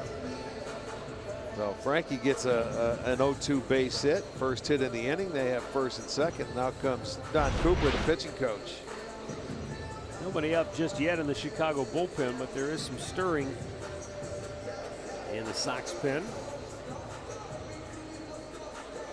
Hey, we're right back here tomorrow night as Mike Clevenger will go for the Indians against Lucas Giolito. Our coverage begins with Indians Live at 5:30, and all the action begins just after 6 p.m. right here on Sports Time Ohio, or streaming live on Fox Sports Go.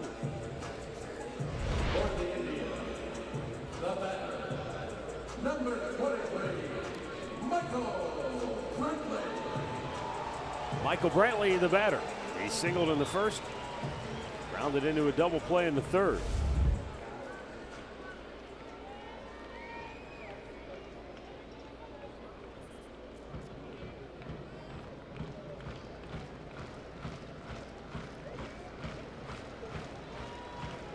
Indians down 5-2 here in the fifth.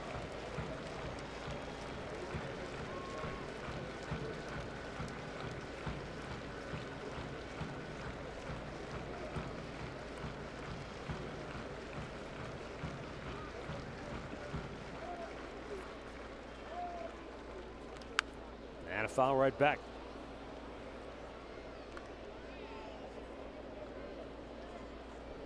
First pitch curveball. Interesting in that, don't know that Brantley was sitting on that pitch.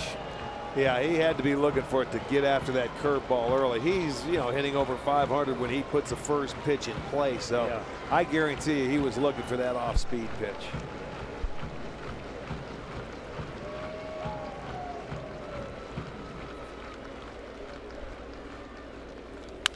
Pulls that foul.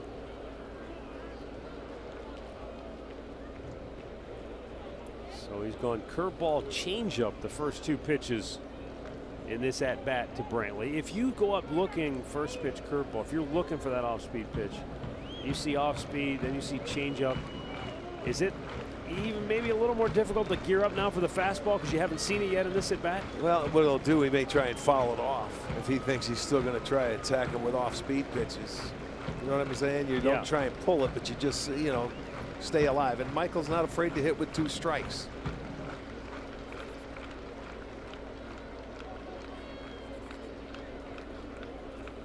Threw him another breaking ball in the dirt. That's the one thing about these 4 o'clock starts. You're dealing with shadows that are creeping in right now. The pitcher's in one of the shadows of the light towers. There's a light tower halfway into the plate, and the home plate's in sunshine right now. So I don't know how easy it is to pick up the ball or pick up the spin on the baseball at home plate.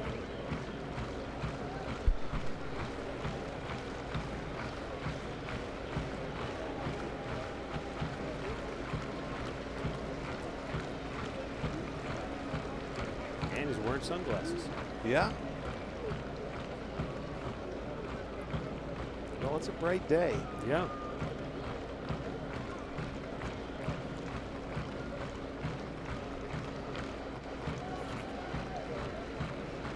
Two on, 1 out, 1-2 pitch. And off the plate, not by much. No, he made a good. Do you see him? His reaction. Made a good pitch. He knew he had him with that good fastball like that you were talking about, but it was in off the plate. Watch him. Oh, he thought he and he did make a good pitch, but you know what? The good hitter took it. So now it's back to even. That was a very good pitch. Now you got to come back and make another one. See if he comes back with a breaking ball. Yep. That's you see that pitcher do that. You've got him set up for that fastball. You think he's looking. You make your pitch, and boy, just a few inches off. And that's where, you know, we talk about baseball being a game of odds. You know, you're thinking about percentages. Sure. And that's where good hitters, if you can foul a pitch off or spoil one, the percentages of him being able to make that same pitch as good the next time maybe aren't as good. Maybe they go make it a little bit better, and then he'll miss even more, or sometimes make a mistake. So the percentages maybe start to go in favor of the hitter. Especially young pitchers. And this guy's had trouble on the road. He's had trouble in the Central Division. That's why it takes a while to learn this game and to get over some of the very close calls that go with you or against you. And off the plate again, full count. He can't believe hitter's not swinging at it, so it goes from 0-2 now to Michael's 3-2. Now he's in the driver's seat. He's back in it. It's like you're starting all over again, and this is a big pitch in the ball game for Covey. Very big pitch. Base hit here, the Indians right back in the thick of things.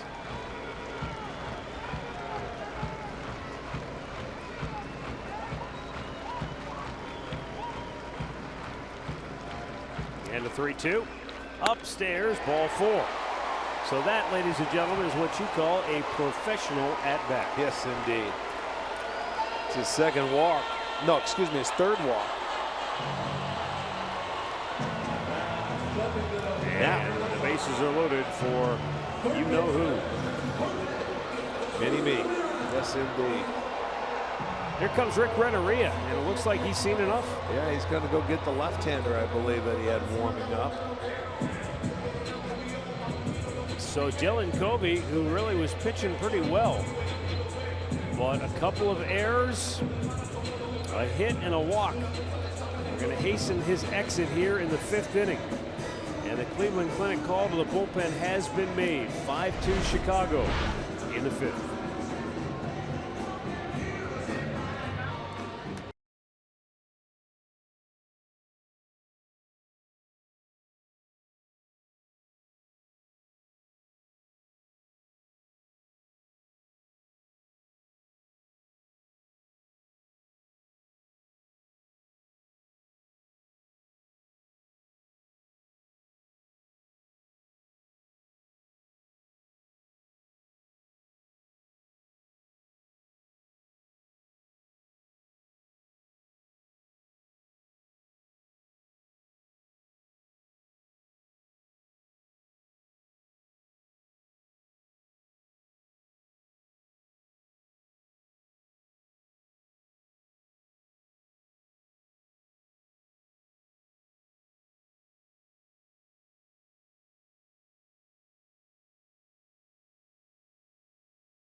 includes your first drink, so grab your friends and come on down to the corner in right field or the drink rails and left.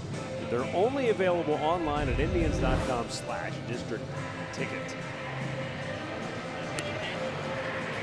You got your sausages, you got your onions, you got your peppers. There you go. Memorial Day barbecue outside. Get after it. Grill it up. Yes, sir. You're going to need a little more time on those peppers and onions, though. You got to soften them up. I don't see any smoke. Let's go. Heat it up. Oh, yeah, there's a little. Okay, well, send them up when they're done, please. All right, so Chicago goes to the bullpen. And Rick Renneria calls on left-hander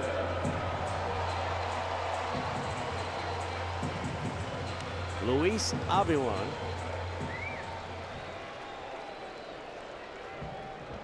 And he'll be facing Jose Ramirez, who will turn around and bat right-handed for the first time today. 1 for 2 with a single and a run scored.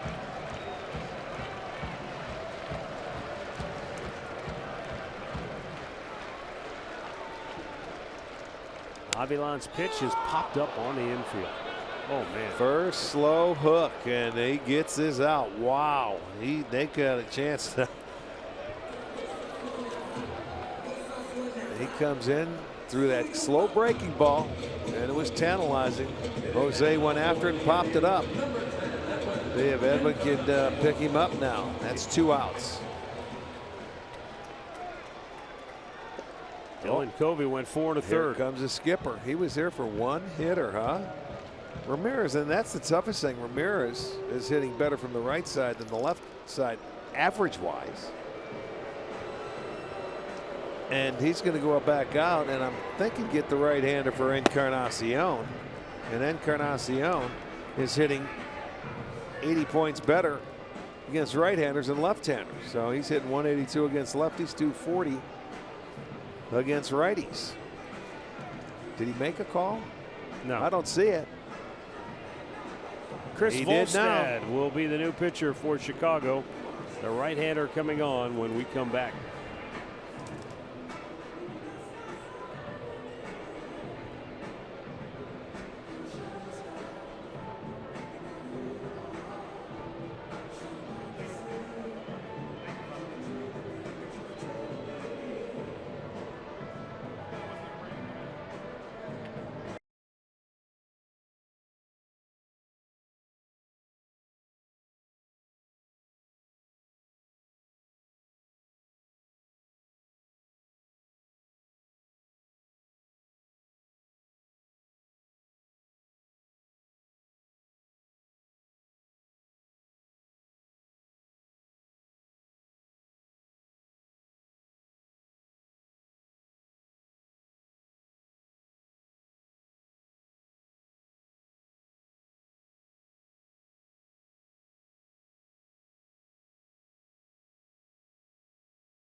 Service fee. You'll receive your item no matter what time you arrive at the ballpark. Just go to Indians.com for all the details.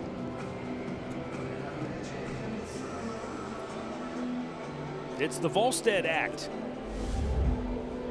Chris Volstad on for Chicago with bases loaded and 2 down.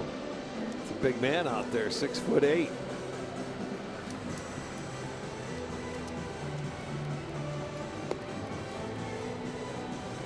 His last 8 appearances, he's 0-1 with a 2.70 earned run average.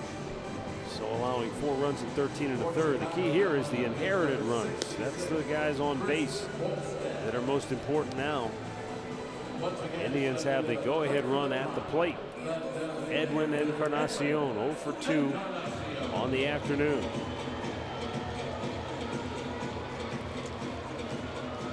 That's a pretty good number, and that's probably why he made the call right there. 1 of 12 inherited runners.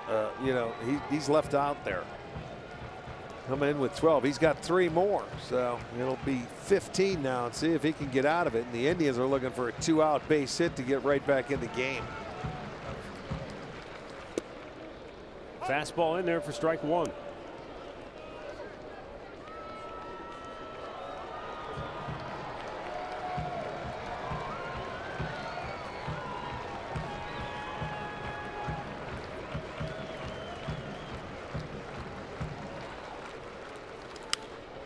And a high pop-up. Shallow right. Long run in for Palka. Going out and in. It's dropped. Allen scores. Lindor scores. And also scoring is Michael Brantley. Oh, baby. The Indians have tied the game on what they're going to call a 3-run double for Edwin Encarnacion. But a ball that was just hit into no man's land. Palka was there. He had leather on it. He just didn't catch it. Well, I mean, that was up there forever. And yeah, as an outfielder, you got to come in and make that play. You can see he flips the bat away. And there it is. They're going to converge the first baseman, the second baseman, the right fielder. And boy, oh boy, what a break the Indians catch there. It looked like Palka caught Moncada out of the corner of his eye and may have just, I don't want to say gator armed it, but you know what I mean. He just didn't quite. Very well could have. Very well could have, man. That's a break. It all started with an error, a double play unturned. Watch Palka's head right at the end. So I almost think he can sense him coming in. And he was calling for it, though. See, he turns his head a little bit like yes, he was expecting a collision. Yes, he did. But I saw him calling for it. But if you call for it, you got to go and get through it and try to make that play. But I'm not saying it's a easy play. He had a long way to go. You're running on the dead move. You're looking up into the sunshine. It's tough. Back out comes the manager, Rick Renneria.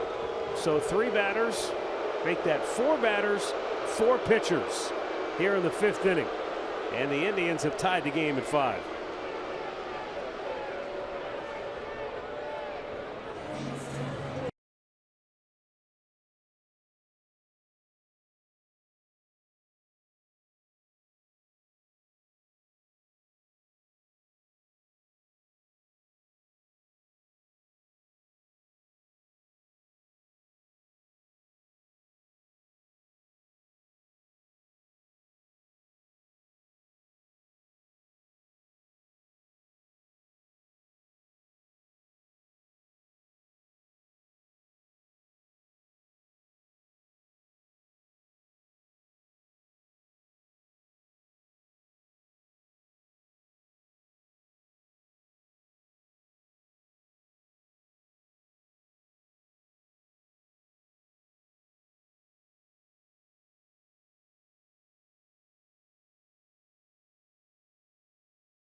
Costly mistake, a couple here in the 5th inning.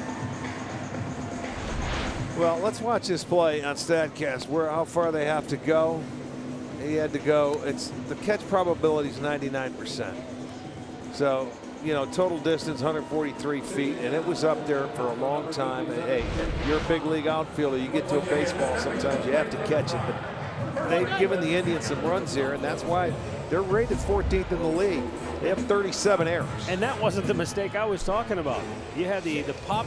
I know. The pop foul that wasn't caught by Gonzalez, and then the error by Anderson. Otherwise, the inning would have been over. They wouldn't have allowed a run. Instead, 3 unearned runs have scored in the inning. 3 unearned. Yeah, 2 errors. Still got a man on base, and they have a chance to take the lead. But for now, Covey's the guy that gives up all the runs. Jace Fry, left-hander, on to face Yonder Alonso. This is pretty. I mean, we've seen. I mean, the other night against Houston, the Indians needed, I forget what it was, 4 or 5 pitchers to get through an inning. But 4 pitchers for 4 batters is pretty rare. Yes, it is. Yonder smokes one. Deep center field. It is off the wall. The Indians take the lead. Alonso pulls it to second base with a 2-out RBI double, plating Edwin Encarnacion. And the Indians have scored 4 in the 5th to take a 6-5 lead. So all that change and all that pitchers, it ends up not doing their job. But the first pitch, here it comes. Nice one to hit for Alonso. He doubles. Volstad's on the hook for that 6th run. So how about this? Avilan, Volstad, and Fry have combined to throw 5 pitches. Okay, get an out and 2 hits. 2 hits and 4 runs have scored. Now Melky Cabrera, the 8th man to bat in the inning.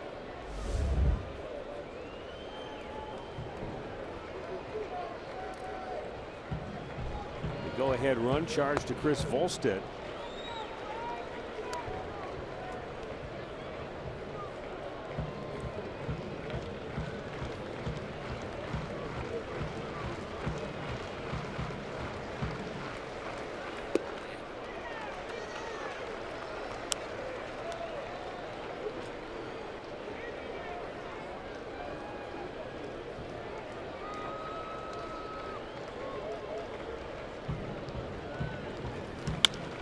Bouncing ball to second base. Took a wild hop. It skips past Moncada. Scoring is Alonso. 7-5 Cleveland. The defense for Chicago has imploded here in the 5th.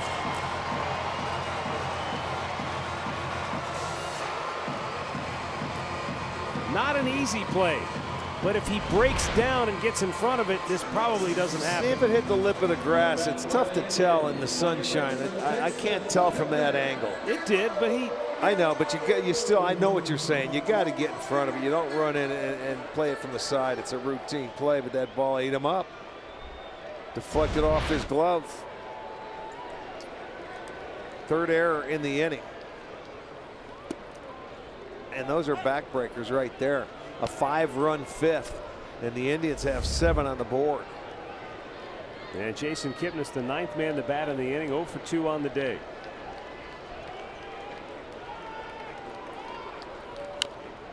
Foul back.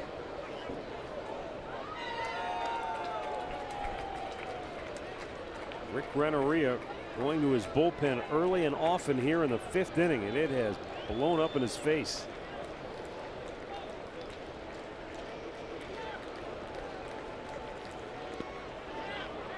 He did not go as they appealed on to Rob Drake.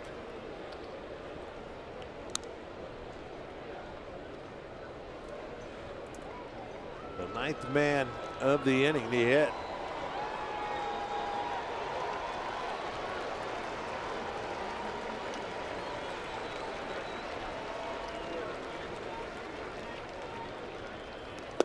Kipnis down on strikes to end the inning. But the Indians strike for 5 in the 5th, benefiting from some porous Chicago defense. A drop pop, an Alonso's double, and another ball booted.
Whatever It Takes t-shirt. You can purchase tickets for tomorrow's game against the White Sox in the upper box or upper reserve at Indians.com. Cavs ticket for your t-shirt. Supplies are limited and will go quickly.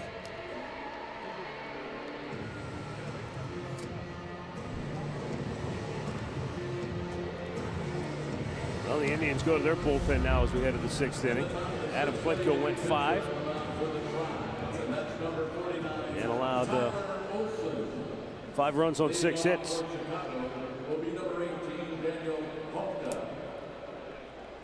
He walked 1, struck out 2.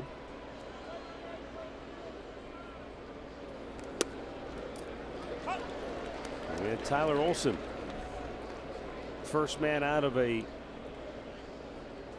what you can only describe as a weary Indians bullpen after a 4-game series against Houston that took some starch out of the guys. I mean, Cody Allen pitched in 3 straight. Yeah. I think Dan Otero pitched in 3 straight. Zach McAllister. Yep. Tyler Olson with a good hook in there for a strike.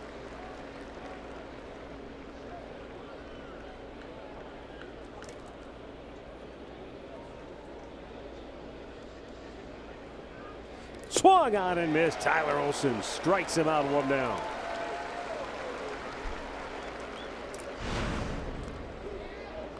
Matt Skoll making his major league debut today at the age of 28.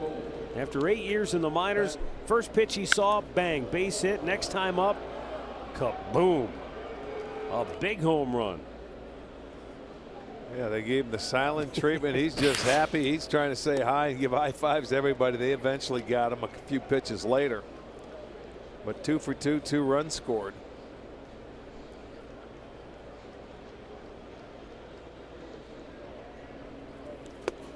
Skoll is one of those players that, you know, he was drafted by the Nationals, spent a long time in their organization. He had some good productive years. He had 24 home runs back in 16 at AAA Syracuse. But look, whether or not the Nationals had an opening that he could fill, or just he had limitations that they just didn't see him being able to overcome, so they let him go, and he signed with the White Sox as a minor league free agent. Now getting an opportunity, and he is rung up by Tyler Olson. Back-to-back strikeouts for the Indians left-hander. And out comes Terry. He's going to make a pitching change, but he faces the 2 left-handers and does his job. That's a breaking ball that started well behind him. Finishes on the inside part of the plate, so he faces 2, he strikes out 2, and back to the bullpen.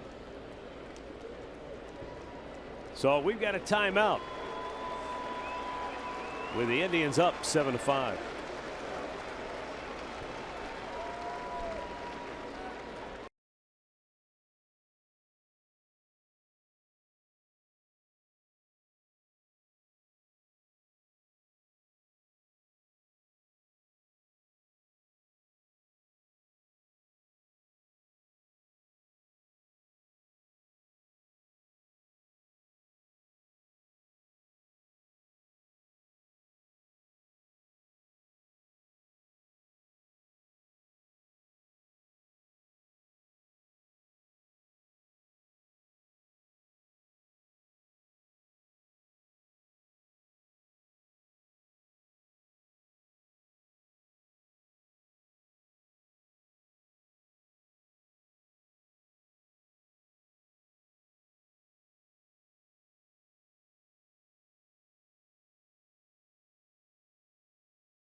The first 2 batters here in the 6th.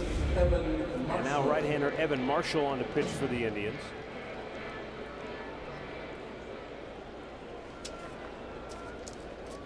Tim Anderson will be the batter. He homered his last time up.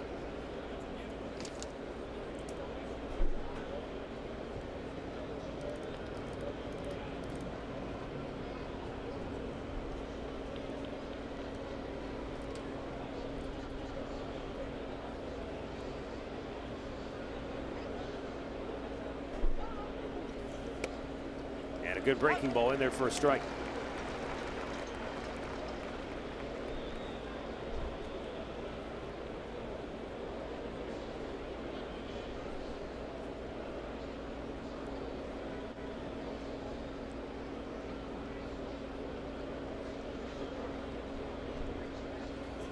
Tried to hold up, but I think he went around. They'll appeal. Oh, they said he didn't go.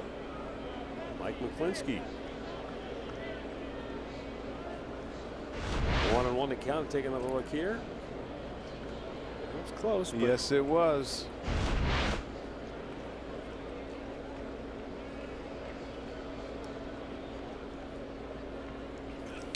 Threw that one by him. 93-mile-an-hour fastball. Good location in.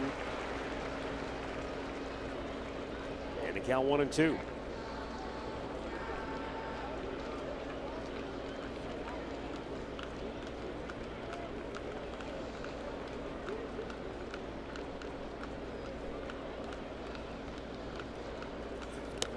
That time he went, says home plate umpire Mike Winters. No appeal necessary. White Sox all strike out here in the 6th. 7-5 Cleveland. Let's turn to Drive TV now.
Sports Time Ohio. It's that simple. You'll get highlights, player reactions, game insights when you follow Sports Time Ohio on Instagram. Also check out @DreKnott. He always has some good photos and commentary, videos from right down there alongside the Indians dugout. Yan Gomes leads off here in the home half of the 6th. Yan is 0 for 2, but it was his at bat that started the unraveling of the White Sox in the 5th inning. He hammers this ball deep right field. Back is Polka looking up. It's over his head. It's right near the base of the wall. And his throw into second base, not bad, but not in time. And Gomes has a leadoff double for the Indians. 4 doubles now for the Tribe. And he smoked that ball to right field. He's been a very good approach this year going that way. That one was a breaking ball that he stayed behind nicely. Kept his head down, got through the baseball. for Gomes. That's his 6th double, so a leadoff double. You were talking about his at bat last time up with leading with the errors. Chicago had made 5 errors coming into this game in their last 5 games, so that's 8 errors now in their last 6 games, and they have given up 26 unearned runs, 2nd most in the league, to the Texas Rangers, who have allowed 33. Yeah, and when you're playing a little short-handed, when you've got this many rookies and young players, yeah, that just gift runs are tough to come by and then tough to overcome when you have a young team. Good bunt by Allen. And a heads-up play by the third baseman Sanchez to call off the pitcher. Otherwise, Chase Fry would not have been able to get Allen. Mid-game summary brought to you by your local Toyota dealers. In the 5th inning, Edwin pops one up with the bases loaded. But the Bootski and all 3 score, even though it was ruled a 3-run double. And then Yonder Alonso drills one off the wall. That ties the game. And then this one, I'm sorry, the Alonso double gave him the lead. And then the Melky error made it 7-5. So now the infield is in with Francisco Lindor at the plate.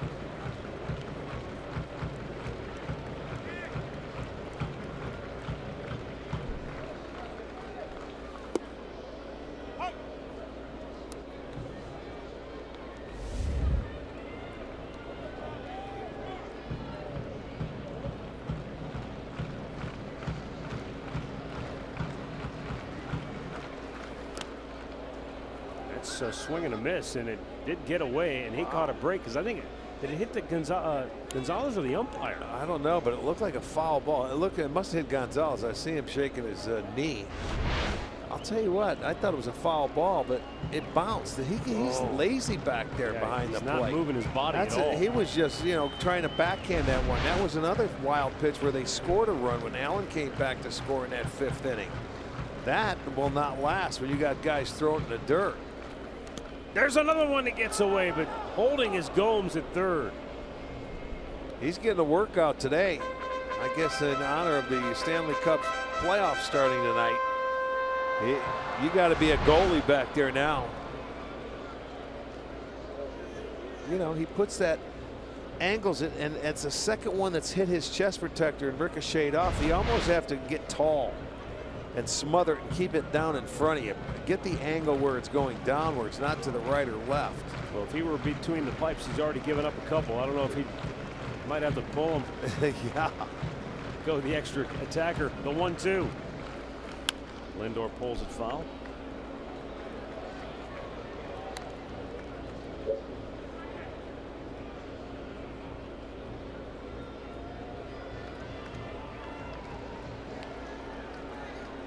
Only 1 out. Lindor trying to get a ball he can elevate to get that run home from 3rd.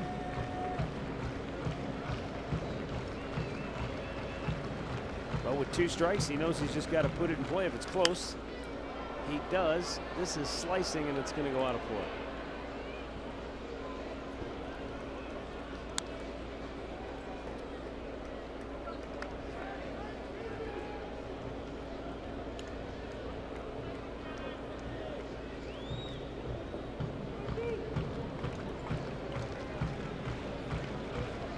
Again, the infield is in. They're at the cut of the grass, around the horn. Second baseman Moncada right up the middle. 2-2.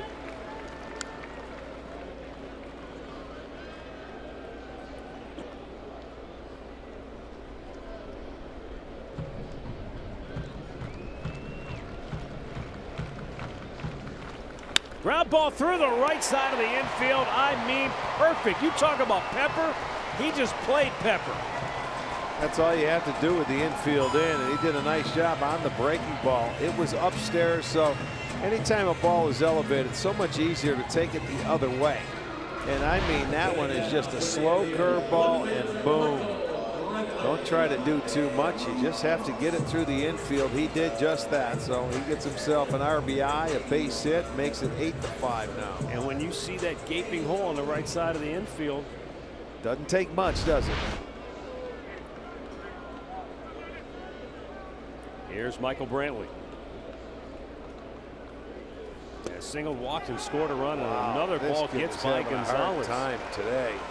This is a rough day for him. I think that's a pass ball. I don't know if he's crossed up or what. He's not going out to talk to him, but let's see.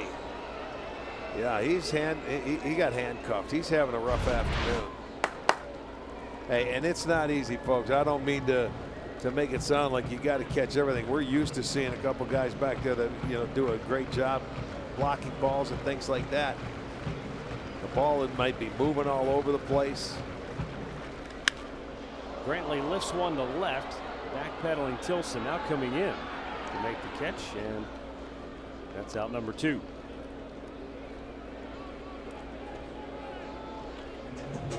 And back comes the Chicago manager, Rick Renneria. He's going to go back for another pitcher to face Jose Ramirez. And we've got a timeout with the Indians now in front, 8-5.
Here in the 5th and now the 6th innings, and they lead it 8-5. New pitcher is Chris Beck, right-hander on to face Jose Ramirez. Already the 5th pitcher of the game, and we're only in the 6th inning.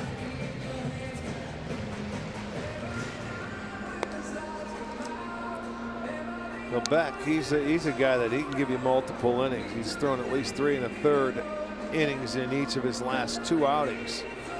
So I'm thinking that's what they're looking for right now.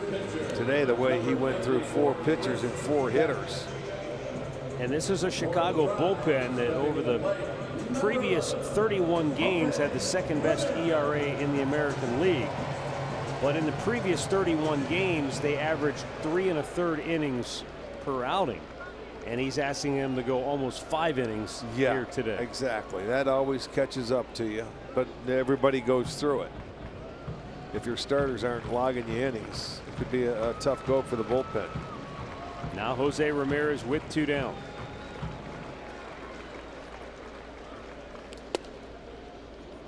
Probably still burning about that last at bat in which he popped up on the first pitch on the infield. Well, they ended up getting the runs in, so he can't be that mad, and better just put it aside, try and get a base hit and drive this one home.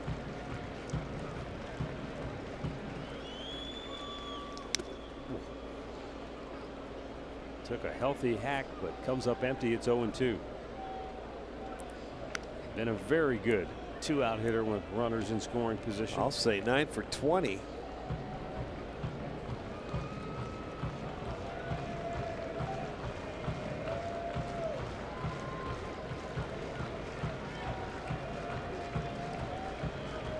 Sunday feels like a Sunday. Monday late afternoon crowd cooking in the heat And the 0-2. Pulled foul. It was 86 at game time. Probably hit 90 at some point. On this, the 28th day of May.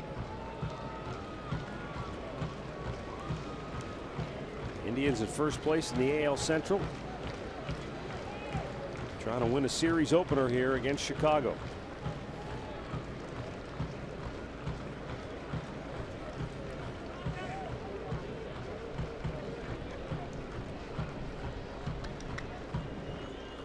Way outside. That was a great stop by Gonzalez, because that one looked like it was headed to the backstop.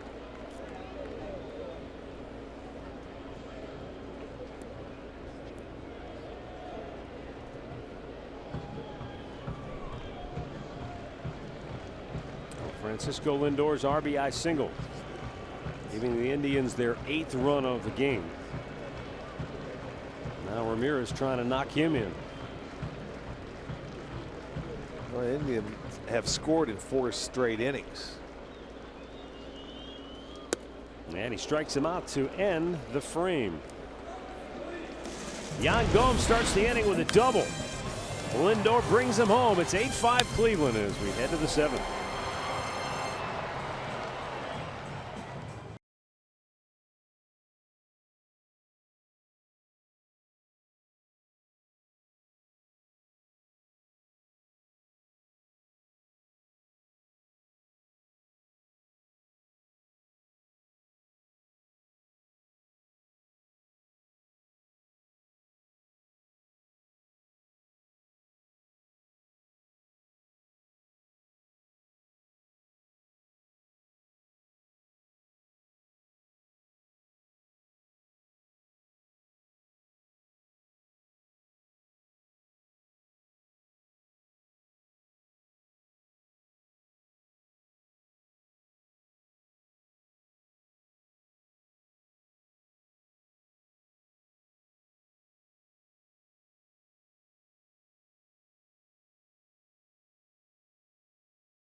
They're going good, you know, and for 5.5 years, this bullpen has done some incredible things. Okay, so we've run into a rough patch. One, we can't run from them, and I don't want them to feel that way. And 2, so I said, you know, be consistent. And like At said, sometimes, okay, let's go back to what's your strength. Sometimes you gotta forget all the information and stay with your strength. Maybe just, even if it's baby steps, let's go in the right direction. Key point there from Terry Francona. I was asking him how you manage what's going on with this bullpen over the last month and manage it going forward. And, you know, on the heels of that, I was telling him that Scott Atchison had said to me, you know, what I'm focusing on right now with the guys in the bullpen is eliminate a lot of the information, not too much. Just think about attack. Attack the hitter, you know, get ahead, let's go and think about that and that only. And don't think about what's happened. Don't think about the mistakes, the shortcomings. And he said, you know, surprisingly, the morale's pretty good down in that bullpen, given everything that they've gone through. But he said the key is, you know, don't sit down there on your, you know, with your fist clenched for 6 innings waiting to get into the ballgame. Try to be relaxed. And he said the bottom line is it comes back to the age-old idea of executing your pitch. You can't just come in there and wing it. You've got to execute your pitch. And, you know, and again, as Tito said, kind of like baby steps. They had a good outing the other night. They closed out the game Saturday. Sunday was one ugly inning, but when they got the extra innings, they did the job. So he said we got to build on those little things and put one step in front of the other. It sounds cliche, but you can't get from point A to point Z overnight. You've got to build. You got to have some good outings and build off each one of them. It's like any aspect of the game. When you're struggling, sometimes you just got to go back to square one and start all over again. And you know, and build your confidence back up. And it does take time. I mean, the toughest thing that Tito's going through now, in my opinion, is that collectively it's been going bad. You know, you can have one or two guys going bad that can hurt your bullpen, but you'll have someone really picking you up at the back end. But I'll tell you what, it's been a rough month of May for that bullpen out there, and they're going to have to go back to square one and get their confidence back. And Andre, I think it's almost been beneficial that it has been a collective struggle, because it's brought them even a little bit closer. It's closer. It has. And I talked to Atch yesterday after the game, and we walked out together, and he said the one thing that he was happiest about was that guys like Dan Otero, Zach McAllister, they weren't supposed to pitch yesterday. They had pitched 2 days in a row. That's why they went to Evan Marshall against Altuve, for those that questioned it and wondered. They were trying to get a ground ball, and Tito told me, we got the ground ball. Just goes through like that Finds one right a hole there. sometimes. And he said that's what happened. But he said for Otero as well as McAllister to get into that game when they thought they weren't going to be in the game. And he knows Otero gave up a home run. He goes, but for them to get the confidence they got out of that win yesterday, it feels like that's a step for them. You know, that's that positive step that they need to go back to. You're going to be a part of this, you know, no matter what, is what Atch has been telling them. He just wanted them to get some confidence, to believe in themselves. And even with Marshall, because Marshall did get 2 ground balls last night, they just found holes. Charlie Tilson is the batter. He had a sac fly in the second, fly to center in the fourth. And the pitch is outside. And the other thing that Scott Atchison, Tito, Carl Willis, that they're trying to be as positive as you can, trying to reinforce the good things that are happening, because as we all know, game's hard enough as it is. You're going to fail, you're going to get beat up, you're going to take your lumps. But Scott was saying to me, he said, you know, when I had my roughest patches coming out of the bullpen pitching, it was never about mechanics. It was always the mental side of it. And if you go out there thinking about negatives or expecting bad things to happen, they will. Grounded foul, third base side. And that was a question I've been kind of going around to the pitchers asking them, and I wanted to ask Arch, when you start going through a bad run, how do you mentally erase that from your mind? Now, you know, Arch was telling us in the first month of the season, don't look at the scoreboard. You don't got to look at the scoreboard when you've had a month like this bullpen has. Well, hitting and pitch is different. I can't help you out with the pitching department. So you're asking the wrong guy. But I think confidence is one. When you have failed. Confidence is all about this game. Confidence is the biggest part of this game. The 1-1. Ground ball, and that's in the hole. It's another one that found a hole. So back-to-back singles here in the 7th. And Chicago is trying to rally back themselves now as Alfredo Gonzalez will come to the plate. To me, if you're looking for a ground ball, I mean, that ball's hit hard, but it was elevated. I mean, that ball was right down the middle. You've got to stay out of the middle of the plate. I don't care who you are. For Chicago, Carl Willis will make a trip to the mound. I believe it's Neil Ramirez who is up in the Cleveland bullpen.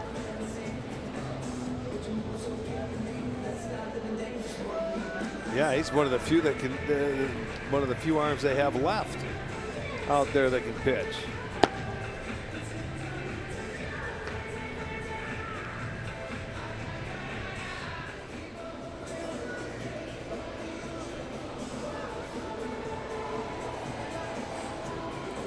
Well, Tito and I'm sure Carl as well as Scott Atchison, when you have a situation like this, when you have a number of guys who pitched 3 days in a row, and look, you just tell those guys, look, you're not pitching today. We've got to think of the big picture in the long haul. So what you do is you go to those other guys and say, look, it's on you today. And so guys like Evan Marshall are going to have to figure out a way to get it done. Narvaez pinch hitting here. Omar Narvaez for Gonzalez. Pitch is outside. Ball 1.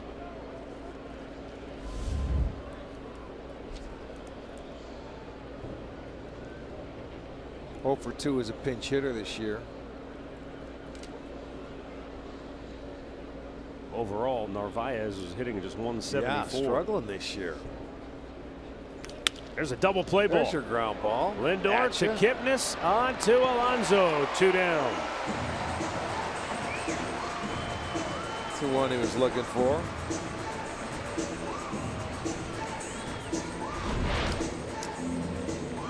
Boom, that was off the dish, the outside edge. He tried to pull it, hit it right on the ground to Lindor, and an easy turn for Kip. 6-4-3 double play.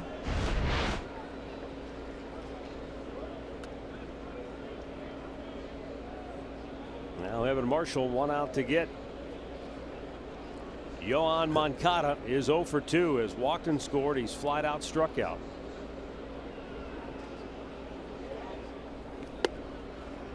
And a first pitch strike.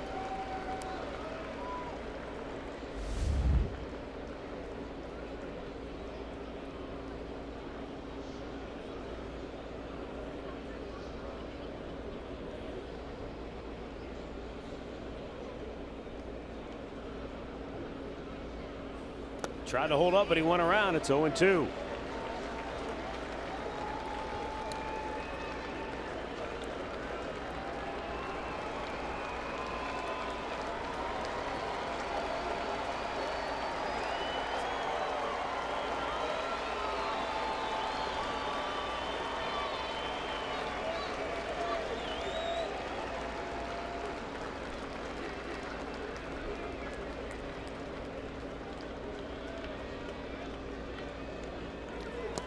Little low.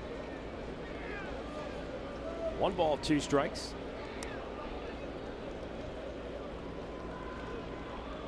Adam Plutko, the starter for the Indians today, he went 5.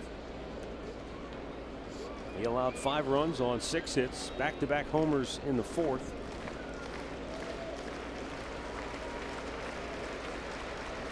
But by the time he left the game, the Indians had taken the lead. And the 1-2 on its way. Swung out and missed. Evan Marshall does the job. Gets the double play ball and then strikes out Moncada to end the inning. Stretch time in Cleveland. 8-5 Indians.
Dealers. Visit buyatoyota.com. Toyota, let's go places. And by the injury lawyers at Elk & Elk. Proud partners of the Cleveland Indians. Call 1-800-ELK, Ohio.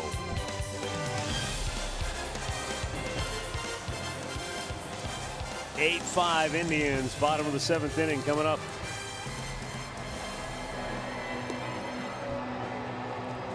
It's been a game filled with action.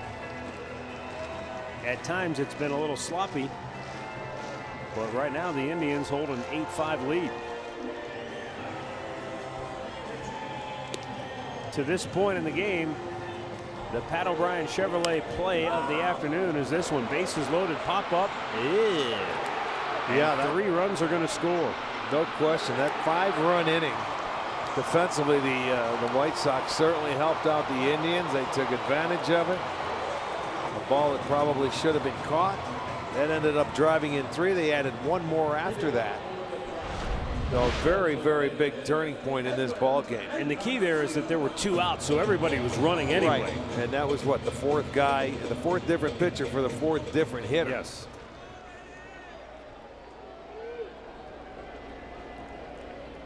Four batters, 4 pitchers in between Chris Volstad and Jace Fry in the span of 4 pitches.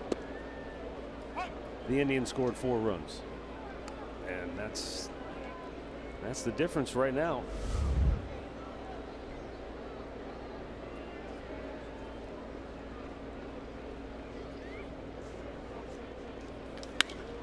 Edwin swats one high in the air, left center field, gone. He'll take the parrot for a stroll around the bases. His 12th home run of the year. And a 4 RBI afternoon for Edwin Encarnacion.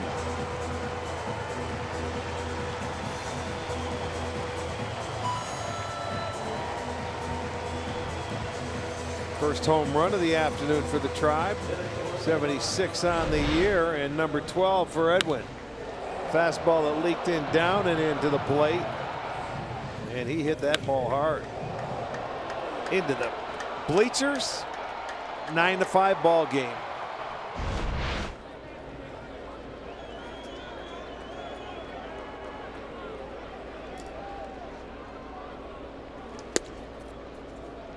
Yonder Alonso looks at a pitch outside.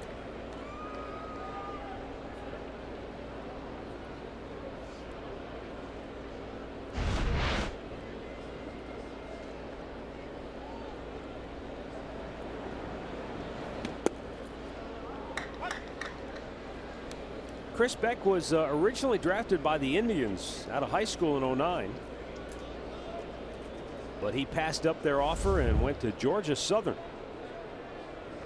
And then eventually moved up to a 2nd round draft selection. So think about that. He went from a 35th round pick to a 2nd round pick.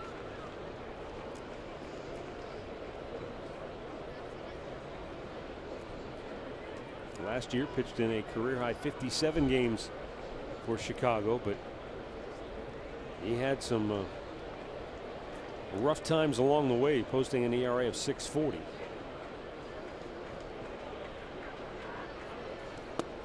And I think the toughest part about that is that, you know, from a relief pitcher's perspective, he allowed 40% of the inherited runners to score. And they take great pride in coming in and picking each other up. Yeah. I think when you talk about it, it's right around 29 or 30% is about the league average for inherited runners scoring.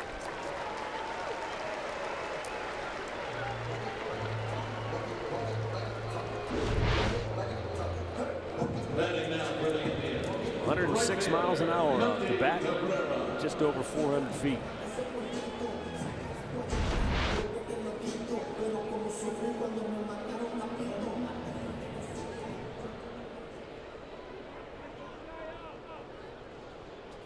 Melky Cabrera bounced into a double play in the 2nd, picked up an RBI and a ground out in the 4th, and then rolled a ball to 2nd, and Yohan Moncada booted in the 5th inning that led to the Indians' 7th run of the game.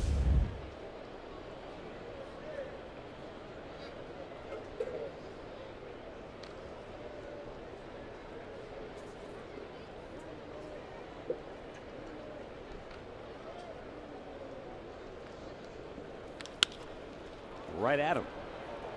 And that's another double play.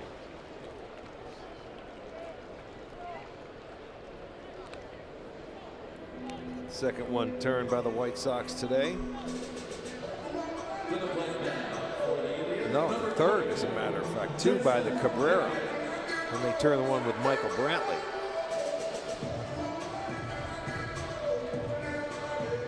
They'll bring up Jason Kipnis, who is 0 for 3, has struck out twice.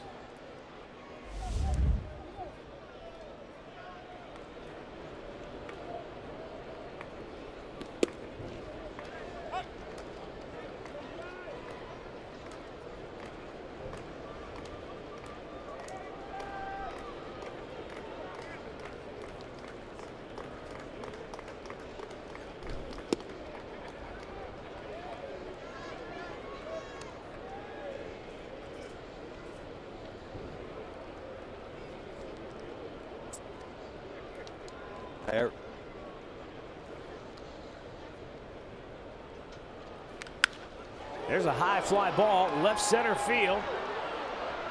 And it is dropped by the center fielder Engel.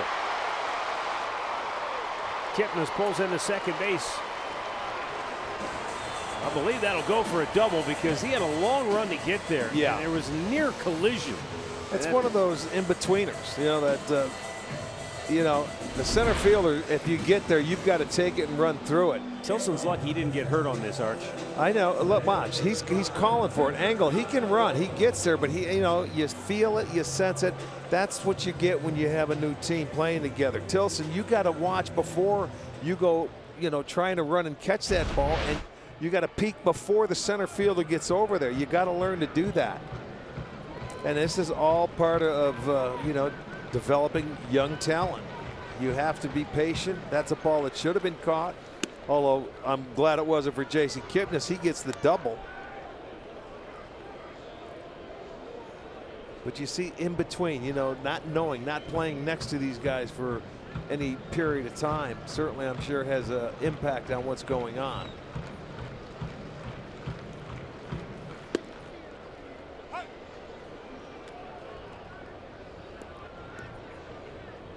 That'll make it 5 doubles for the Indians this afternoon. Give them 101 on the year.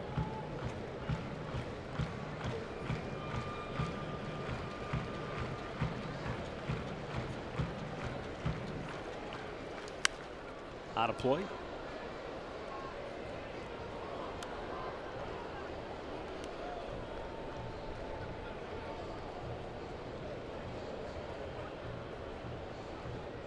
Gomes had a leadoff double in the 6th inning that led to a run. Yeah, drove that ball to right field. Put a really nice swing on that ball down.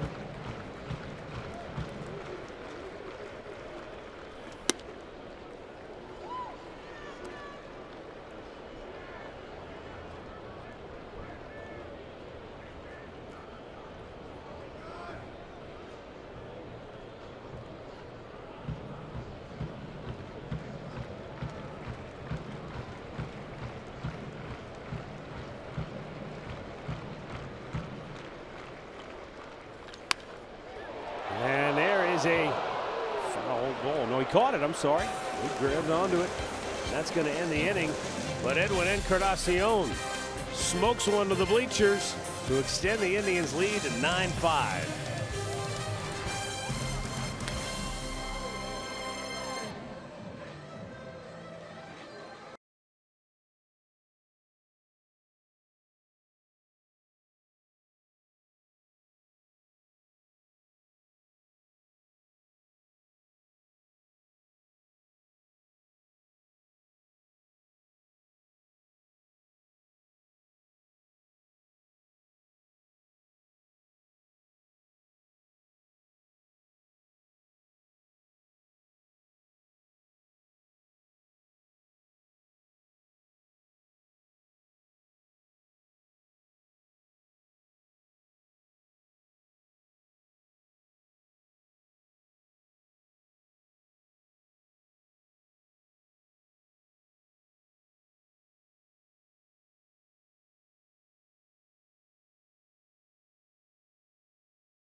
Memorial Day. Welcome back to center field. The Indians were down in this game 5-1. They scored the last day. Got some help from the White Sox, but still scoring 9 runs today. Pretty impressive. Got to capitalize on the errors, but most importantly, great shutout work from the bullpen thus far. Got to keep it here and finish it off for the night. All right, make sure you join us after the game. Indians Live, brought to you by Conrad's Tire Express and Total Car Care. Plenty of highlights already, plus whatever we get in the next couple of innings too, so stay here with us. Let's head back upstairs. Matt and Rick, take it away. Well, they're going to start with Neil Ramirez. He's going to come out here and pitch the 8th inning. Ramirez making his 5th appearance.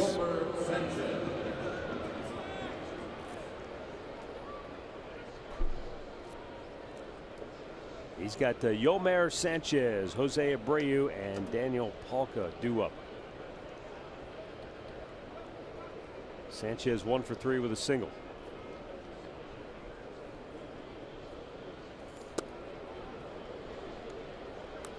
Rajay Davis has come into the ball game.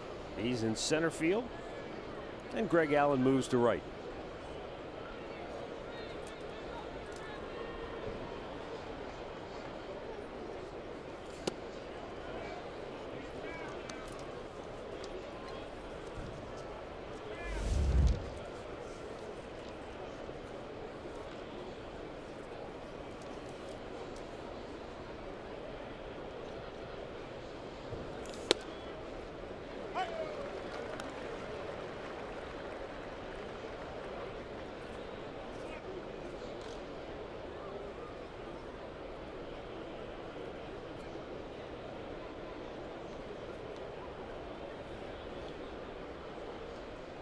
Swung on and missed. He comes right back to even the count now.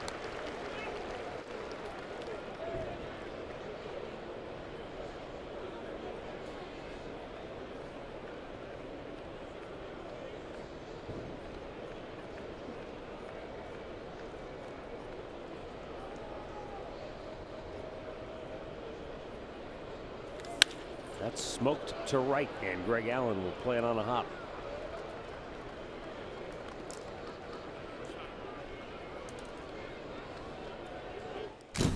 Yesterday, Trevor Bauer, certainly you cannot question his toughness and what he was able to do out there, going 127 pitches, pitching into the 8th inning, left with a couple of guys on base. Unfortunately, those 2 guys came around to score. But what you worry about, or what you certainly have to wonder about, even with a guy like Trevor Bauer, who, by his own admission, I think he'd like to go out there and pitch every 3 days. How much does that take out of him next time around, Andre? The report he gave me is give him the day off and he'll be ready tomorrow. I said that to Tito. Tito chuckled. He says, I believe it, but I'm not going to do it. There is a good chance. He was scheduled to pitch on Thursday. There's a good chance they may bounce him back one day in the Minnesota series. There's a chance that we could hear something in the next 24 hours and they push him back, because regardless of how he feels and how much he works, Tito and Carl don't want to force him or make him feel like he has to. They want to take care of him despite how well he's trained and conditioned himself. Yeah, it's still early, man. We're about a third of the way through the year, going right into June. Arch, I got to tell both of you guys something that surprised me last night when I talked to Trevor. He said, and I think, Arch, you said this in that last fastball. I asked him, I said, you know, why'd you go fastball, not curveball?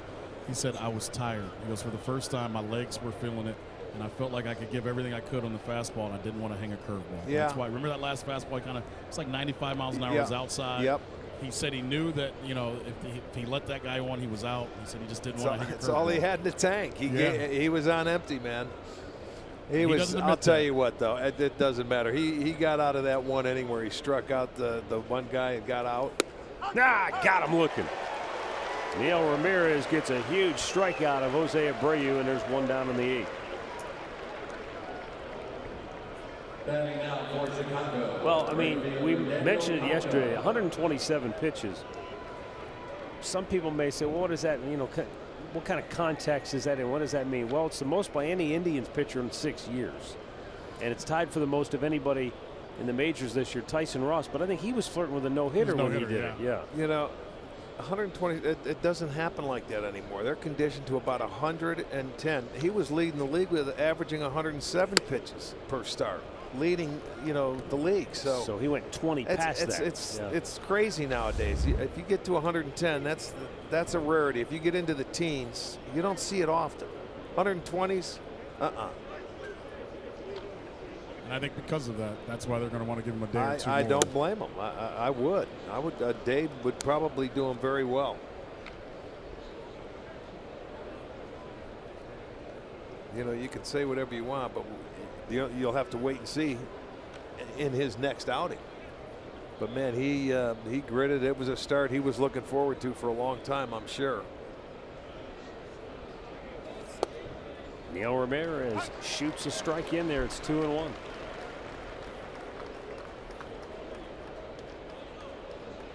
The thing for Trevor, and he admitted to me later on last night, he said he was pumped up for the game. He wanted to be his best. He was happy that he kept his emotions within and just pitched and didn't worry about anything else. It was a great game. I mean, it ended up being the game of the year, I think, to this Right. point in all of baseball, to be honest with you. I think Peter Gammons tweeted that out. You know, the thing is, for some people, they only know the end. You know, there were some people that saw the first hour and a half, 2 hours, then there was the people that saw the last 2 hours. The first 7 innings was a completely different game than the next 7 innings. And we talked about it. I mean, this is a game that you felt the Indians should have won. Then you go up and we're thinking, man, there's one we gave away. And then they should have lost. They came back to win. I mean, you talk about a game of emotions. It was, that'll drain you. I was exhausted today. I had to go check in. You need a day off? Yeah, I may need a day off on Thursday, too. Where'd you check in? I'm not going to tell you. He ain't telling us. That's private. Go get those margaritas we were looking at earlier. Where's Sam? Is it time, Sam? Pop the bubbly. 2 balls and 2 strikes. That's the game of the year. It's tough to find one better than that. Tried to hold up. He did. I do think Atlanta came back and scored 6 in the 9th one time to win it, you know, just a couple of weeks ago. Yeah, they did. You know, I didn't get a chance to watch that game, but it would have been heartfelt to beat the game we watched yesterday. But not against the defending world champs. Right. That's the other thing. And I mean, that fighting bullpen for your they life have, against them. And they ended up going 3-4 against them in the season series. And the Indians weren't playing good, solid baseball. Well, and we were talking about the bullpen and just the thoughts on how the bullpen and just talking to some of the guys and some of the coaches. You know, the Astros are the Astros. They won the World Series. They're, you know, the team to beat. And a lot of the players feel like they're not far away. And, you know, if you heard Alonso last night, he came close enough to saying, I hope we see him again. He goes, I think we can play with him. I like playing against him. Well, that game yesterday showed them that, you know what, they're not going to back down from anybody. And I guarantee you they have their respect, without a doubt. They had it before that game. That's smoked. Greg Allen grabs it. 2 down. Tell you what, Arch, this Daniel Palka, we didn't know much about him before, but he gets up to the plate, and when he puts the bat in motion, he hits it with authority. It jumps off his bat, doesn't it? Yeah, I mean, it makes it a pretty good sound. It has this afternoon. And so does this guy, Matt Skoll, who singled in the 2nd and homered in the 4th. But Tyler Olson really tied him up in knots in the 6th inning. Olson came on and struck out both Palka and Skoll in the 6th inning.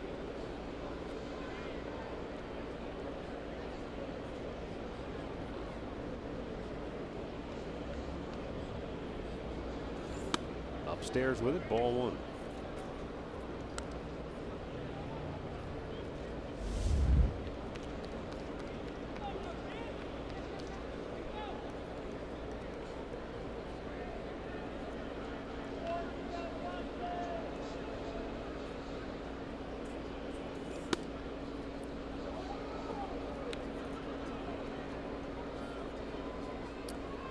Will be the 20th pitch of the inning for Ramirez. Only 11 of the 19 have been strikes, so he's kind of flirted with falling behind like this and working himself back into counts. Not the ideal method, but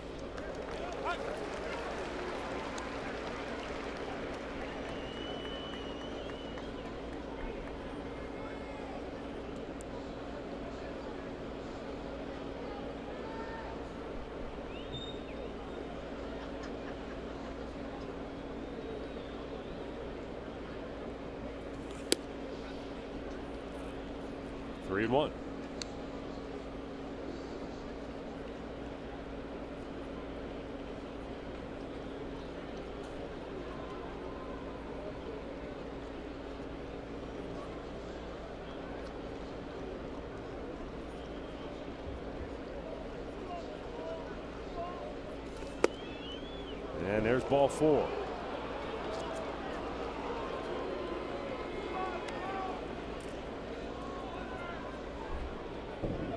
Well, that's get your pitching coach up. The 2-out walks when you have a 4-run lead. 8th inning. Now batting for Chicago, number 7, Tim Anderson. Well, Tim Anderson's coming to the plate. Carl Willis is going to the mound. It's almost like the first guy I'm starting to think about watching Neil Ramirez is, remember Blake Wood when he was with the Indians? Great arm as far as velocity, but being able to harness it and throw enough strikes to be effective was a different story. And Ramirez maybe doesn't throw it quite as hard as Blake Wood, but at least, 95, 96, there's nothing wrong with that. But when you start putting people on base, and right now he's only thrown 12 strikes, 10 balls. You're better off throwing 90, 93, 94, commanding it, as opposed to just airing it out. But Anderson, a guy that's homered today, he has 11 on the year.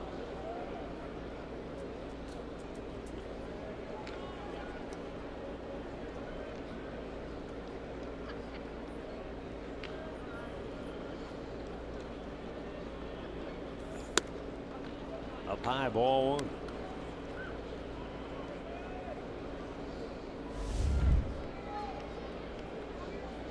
Ben Taylor getting loose in the bullpen.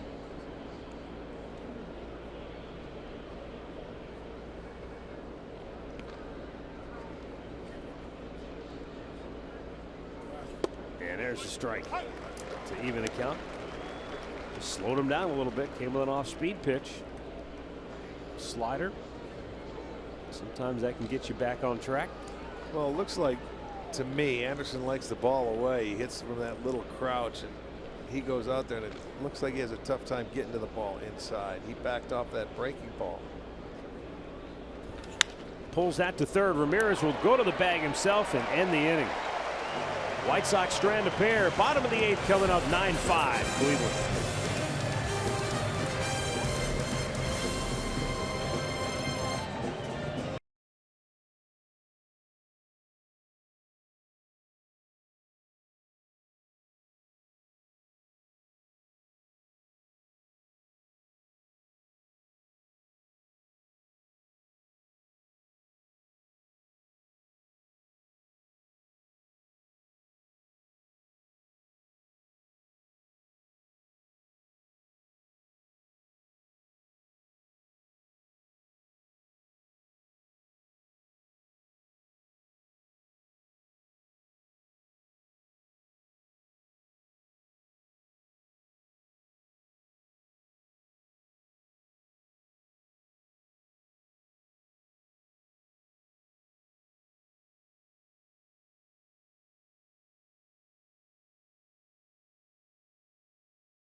Bullpen 3 scoreless here today.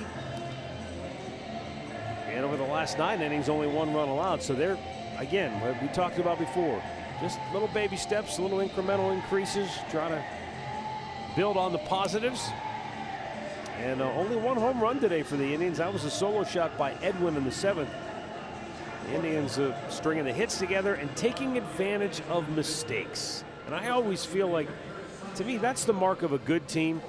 When the other team makes a mistake and you pounce and capitalize, that usually indicates that you're a good team. When you're scoring at the rate the Indians are scoring at this place, first of all, you come in, you think you're going to have to score 6 runs to beat them.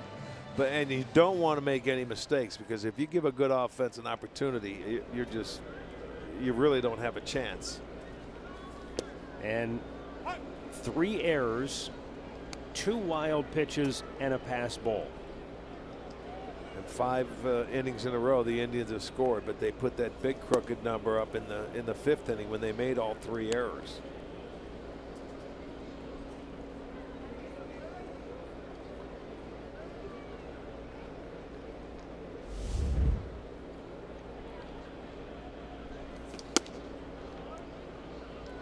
Greg Allen sparked the Indians in the 3rd inning with an opposite field single, stole second, went to 3rd on a wild pitch, then scored on a wild pitch.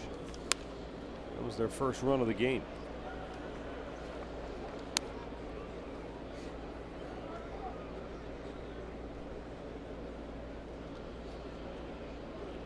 And Greg scored the first of 3 unearned runs in the 5th. Because of those 2 errors, one by the catcher and then one by the shortstop during the at-bat of Yan Gomes. Greg Allen called out on strikes, 1 down. Hector Santiago is a guy that he's kind of a swing man right now. He has started some games, as you see there, 5 starts. He's also worked out of the bullpen. And the White Sox have an off day coming up on Thursday, so maybe that's the reason they're using him as an extra man out of the bullpen right now.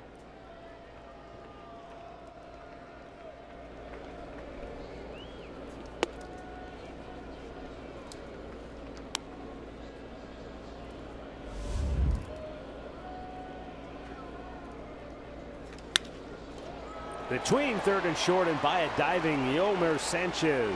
Francisco Lindor with his 3rd straight hit in the ballgame. Hit that ball very hard, and that ball was by Sanchez in 3rd by the time he could try and dive for it. For Lindor, that's his 7th 3-hit game of the year. He's got 20 multi-hit games now. 12 2-hits, 7 3-hits, and 1 4-hit game. And that gives him 12 on the afternoon, the Indians.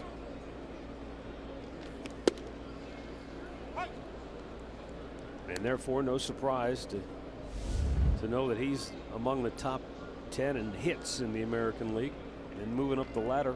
Started the day 8th with 62, so he's put 3 more onto that total.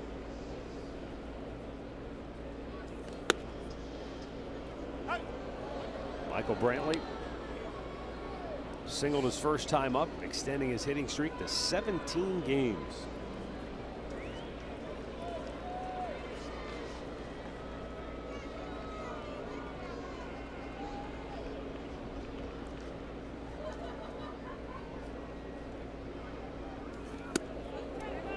Only a 19 gamer and a 22 gamer longer in his career.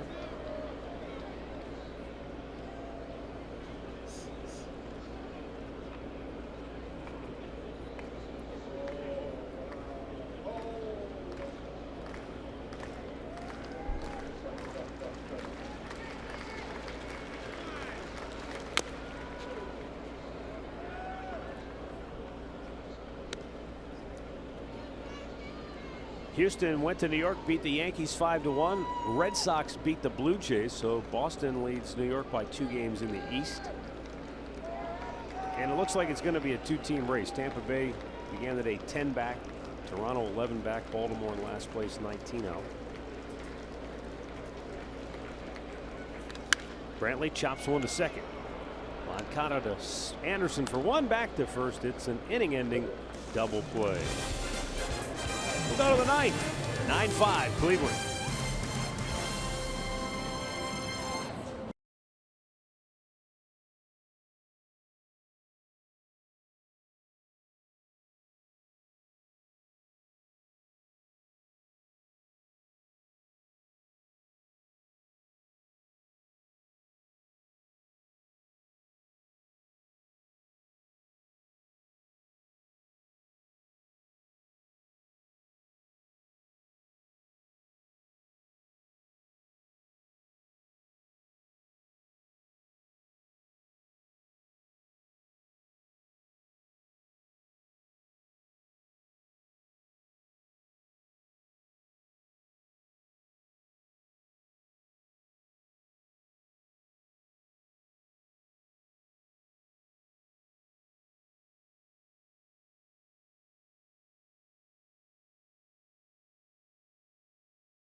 may not be reproduced or retransmitted in any form, and the accounts and descriptions of this game may not be disseminated without the express written consent of the Cleveland Indians.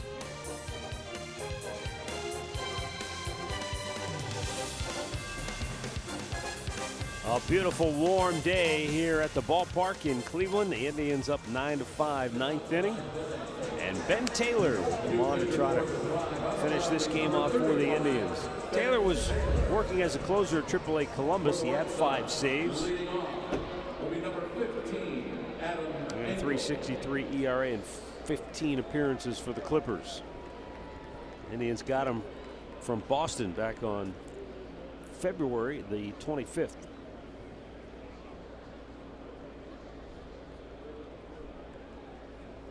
They'll be facing the bottom part of the order for Chicago. Adam Engel, Charlie Tilson, Omar Narvaez due up.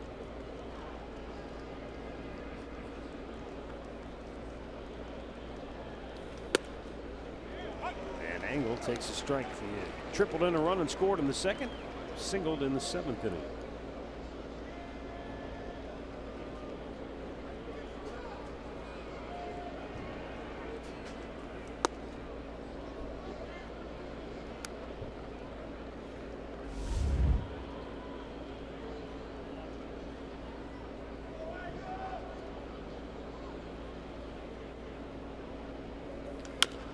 Slow chopper towards short. Lindor cuts it off. 1 down.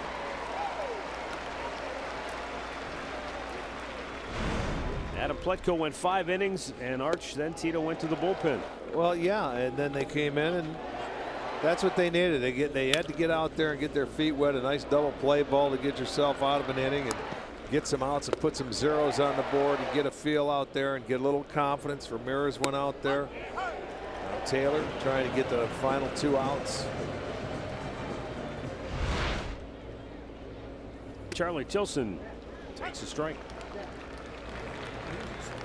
Tyler Olson went 2/3 of a scoreless inning and struck out both batters he faced. Evan Marshall, an inning and a third, 2 hits scoreless. Neil Ramirez, 1 inning, 1 hit scoreless. And a little slow topper towards third. The pitcher Taylor cut him off, and it might have hit Tilson. And so he's going to be safe at first with 1 out on the little infield single. That's like a bang bang play. Taylor did everything in his power to get over there and try and barehand it and make the throw. And it looked like the throw was coming up the line and into the runner a little bit. Off the end of the bat, a little squibber. Here comes the throw. See it going tailing into the runner. So there's nothing Alonso could do. You can't have a collision over there. He tried, but might have been off the bag even if he catches that ball. So base hit.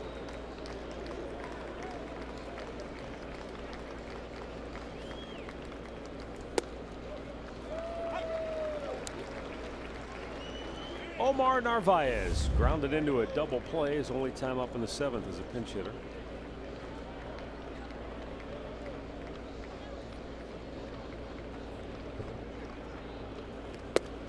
Low and away.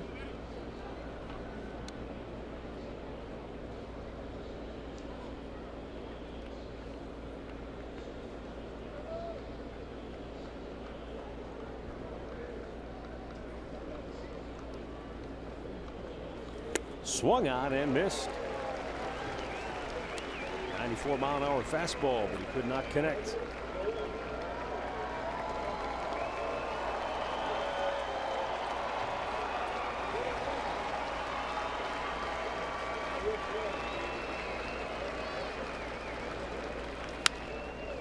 Whew, just foul up the third baseline. Boy, not by much.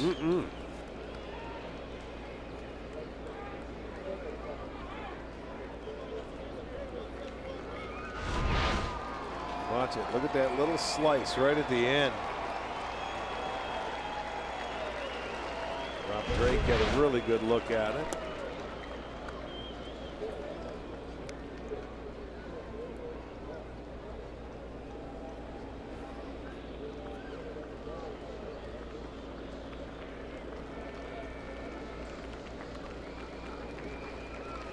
Now the 2-2 is a foul off to the left.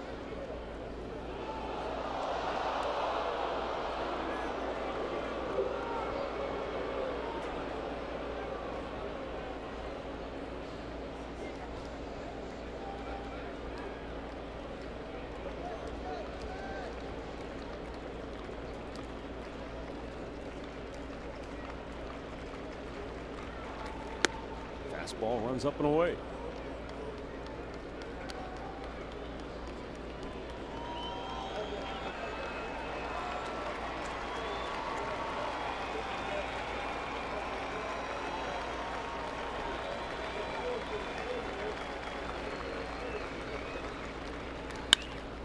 Lined up the alley in right center field. That's going to get down and go to the wall. Charlie Tilson on his way to third. They're going to wave him home. Kipnis will make no throw. He will score. It's 9-6. And Omar Narvaez with an RBI double. Well, he wasn't going to walk him. He threw him the fastball. Narvaez smokes it into right center field. Right there to hit. They know they don't want to walk him, so he takes advantage of that pitch. That's 11 hits now for the White Sox.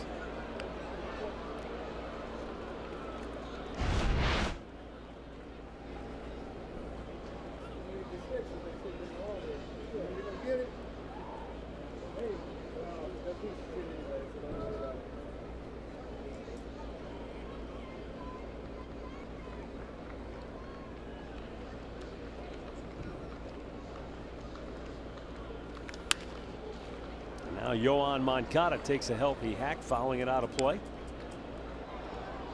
Moncada and Taylor, both former Red Sox farmhands.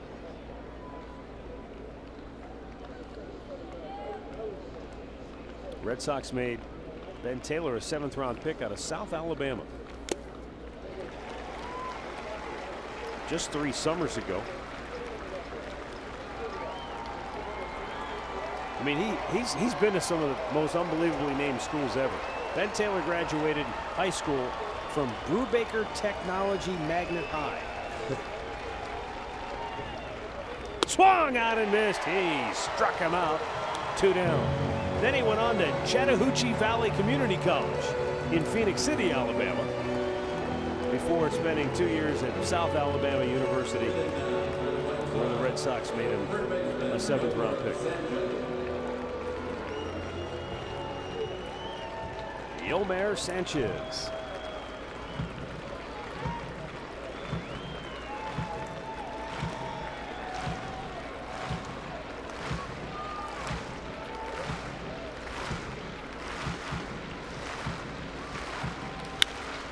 To first. Alonso will take it himself, and the Indians win it. Not only that, the Indians have won 3 in a row for the first time in over a month. Got to go back to the 4-game series in Baltimore where they won the last 3 against the Orioles. It's the last time they won 3 in a row, April 21st, 22nd, and 23rd. Well, that's good. Good way to get it started. You know, winning that first game of the series. They've been having a tough time doing that. But that's a good win. They're going to take it. And way to come back. That's right. Get on a roll. 9-6 is the final, and we'll be back with a final thought right after this.